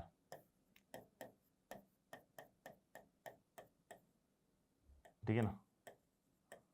ये MgBr, ये CH3, ये H ले लेगा तो आपका क्या बन जाएगा, सेकेंडरी अल्कोहल बन जाएगा, ठीक है ना। ये जाके क्या कर लेगा, H प्लस को अब्स्ट्रैक्ट कर लेगा, राइट। तो चलो, तो ये मेरा सेकेंडरी, सी का क्या हो जाएगा आपका आंसर, सी का आंसर क्या हो जाएगा, 1 हो जाएगा। अब इसी तरीके से तो खैर बचा ही नहीं, तो इसका आंसर क्या होने वाला है, इसका आंसर क्या होने वाला है, डी का आंसर होने वाला है, डी का आंसर होने वाला है थर्ड, ठीक है ना। इसको आप कुछ इस तरीके से लिख दीजिए, ये यहाँ पर रहेगा, ठीक है ना। तो यहाँ पर क्या हो रहा है बेटा, यहाँ पर आपका एक कीटोन ग्रुप है, एक एस्टर ग्रुप है, और यदि आप देखेंगे तो कीटोन का रिडक्शन हो रहा है, एस्टर एज इट इज है। और ये काम कौन करता है, कीटोन का रिडक्शन करे और एस्टर का रिडक्शन ना करे, तो इस काम के लिए यूज किया जाता है सोडियम बोरोहाइड्रेट। सोडियम बोरोहाइड्रेट किसके लिए सिलेक्टिव होता है, कार्बोनिल के लिए, एस्टर का रिडक्शन नहीं करता है। तो यहाँ पर किसका रिडक्शन हो रहा है, कीटोन का रिडक्शन हो रहा है, कीटोन वाले पार्ट का, एस्टरिक वाले जो फंक्शनल ग्रुप है उसका रिडक्शन नहीं हो रहा है। तो इसका मतलब ये कौन सा रिएजेंट यूज किया होगा, सोडियम बोरोहाइड्रेट। तो इसका मतलब 4D का क्या हो जाएगा, थर्ड हो जाएगा, डी का थर्ड हो जाएगा। आपका आंसर फाइनली मैच हो चुका है, सेकंड वाले का आंसर की सेकंड वाला ऑप्शन आपका राइट आंसर हो जाएगा। तो चलो आगे बढ़ते हैं। चलो बेटा क्या पूछ रखा है, total number of deactivating group in aromatic electrophilic substitution reaction among the following. बहुत ही इजी सा क्वेश्चन है, आपको पता है क्या बोला है, सीधा पूछा है आपसे कि बताओ कि इनमें से कौन कौन से डीएक्टिवेटिंग ग्रुप हैं जो इलेक्ट्रोफिलिक सब्स्टिट्यूशन के लिए होते हैं। तो आपको पता है कौन कौन से, जो माइनस एम होंगे। ये कहाँ से जुड़ रहा है, यदि ये यहाँ से जुड़ रहा है तो ये डीएक्टिवेटिंग ग्रुप है, जो कि माइनस एम ग्रुप है, पहला तो ये हो गया, ठीक है। ये प्लस एम ग्रुप है तो ये तो डीएक्टिवेटिंग होगा नहीं, ठीक है ना। ये एक आपका ये भी हो गया, ये भी डीएक्टिवेटिंग नहीं है, ठीक है ना, ये तो एक्टिवेटिंग है। एक हो गया साइनाइड, तो आंसर क्या हो जाएगा आपके पास, दो आपका आंसर आ जाएगा, एक तो साइनाइड हो गया, ठीक है ना। तो आपके पास कौन कौन सी हो जाएंगी, एक तो साइनाइड वाला पार्ट हो जाएगा और एक क्या हो जाएगा, ठीक है। तो आपके दो होंगे, एक तो साइनाइड वाला, एक एस्टर वाला, ठीक है ना। तो आपके पास दो होंगे, ठीक है, तो पहला और ये आपका दूसरा। चलो आंसर मैच कर लेंगे तो आपका आंसर 2 आ जाएगा। तो चलो बेटा आप नेक्स्ट क्वेश्चन की तरफ बढ़ते हैं। यदि मैं नेक्स्ट क्वेश्चन की तरफ बढ़ूं तो देखो बेटा, फिनॉल Zn हीट दे रखा है और आपको पता है बहुत ही फेमस रिएक्शन है, यदि मैं फिनॉल को Zn के साथ हीट करूं तो वो बेंजीन में कन्वर्ट हो जाता है, जो कि अच्छे से आपको पता होगा, ठीक है ना। तो फिनॉल बेंजीन में कन्वर्ट हो रहा है, ए का थर्ड आएगा, ए का थर्ड आएगा, ए का थर्ड आएगा, ए का थर्ड थर्ड थर्ड, तो पहला वाला कटा, सेकंड वाला कटा, ठीक है। तो चलो आगे बढ़ते हैं। फिर क्या बोल रहा है, फिनॉल, ठीक है ना, क्लोरोफॉर्म NaOH, CHCl3 जो कि क्लोरोफॉर्म होता है इसका नाम, विद NaOH, बहुत ही फेमस रिएक्शन है। बोलो, पिछले सेशन में भी हमने इसके 2-3 क्वेश्चन पढ़े थे, बोलो कौन सी रिएक्शन है, रीमैन टीमैन रिएक्शन। रीमैन टीमैन रिएक्शन में क्या होता है, फिनॉल का कन्वर्जन किस में होता है, सैलिसिल्डिहाइड में होता है। तो देखो क्या सैलिसिल्डिहाइड ऑप्शन में है, बिल्कुल सही है।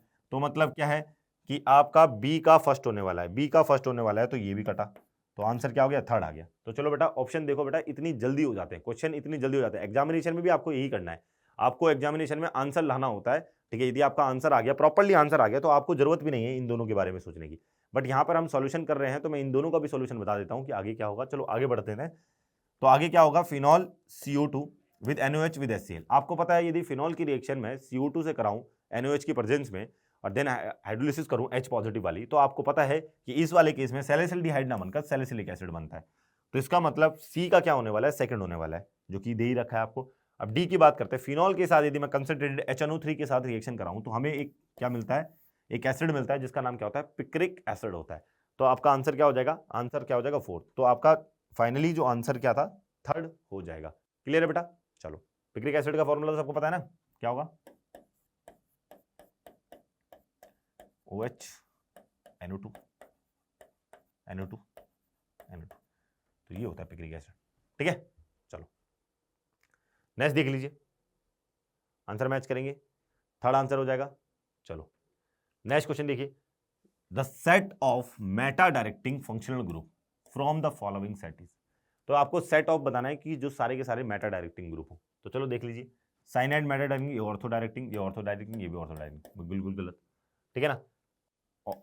Meta directing, ortho Meta directing, गलत, ठीक है ना। NO2 Meta directing, CHO Meta directing, SO3H Meta directing, तो आंसर क्या हो जाएगा, थर्ड आपका आंसर हो जाएगा, क्योंकि इसमें सारे के सारे ग्रुप क्या हैं, मेटा डायरेक्टिंग हैं, ठीक है ना। क्लियर है, मेटा डायरेक्टिंग डीएक्टिवेटिंग ग्रुप है सारे, तो आंसर क्या हो जाएगा, थर्ड हो जाएगा।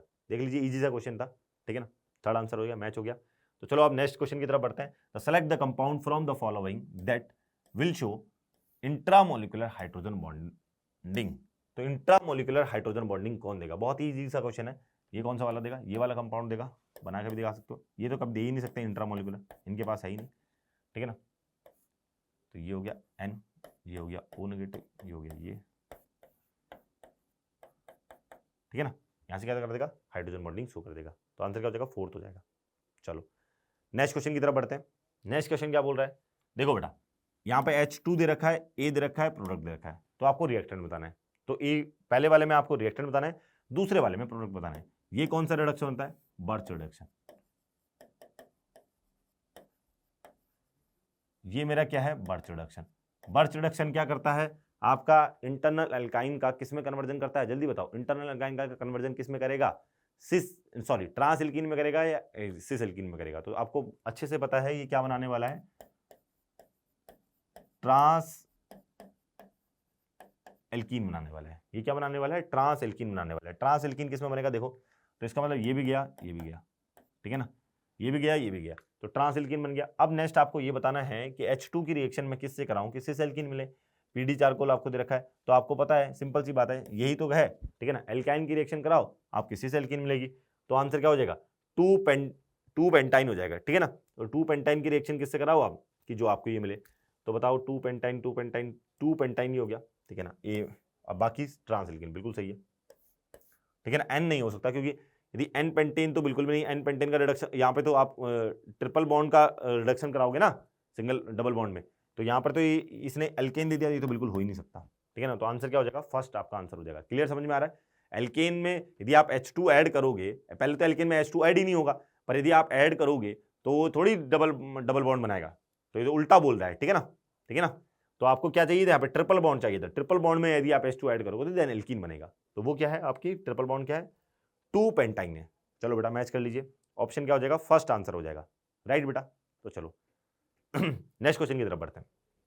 नेक्स्ट क्वेश्चन क्या बोल रहा है कि आपको बताना है कि हायर बॉइलिंग पॉइंट इनमें सबसे ज्यादा किसका है।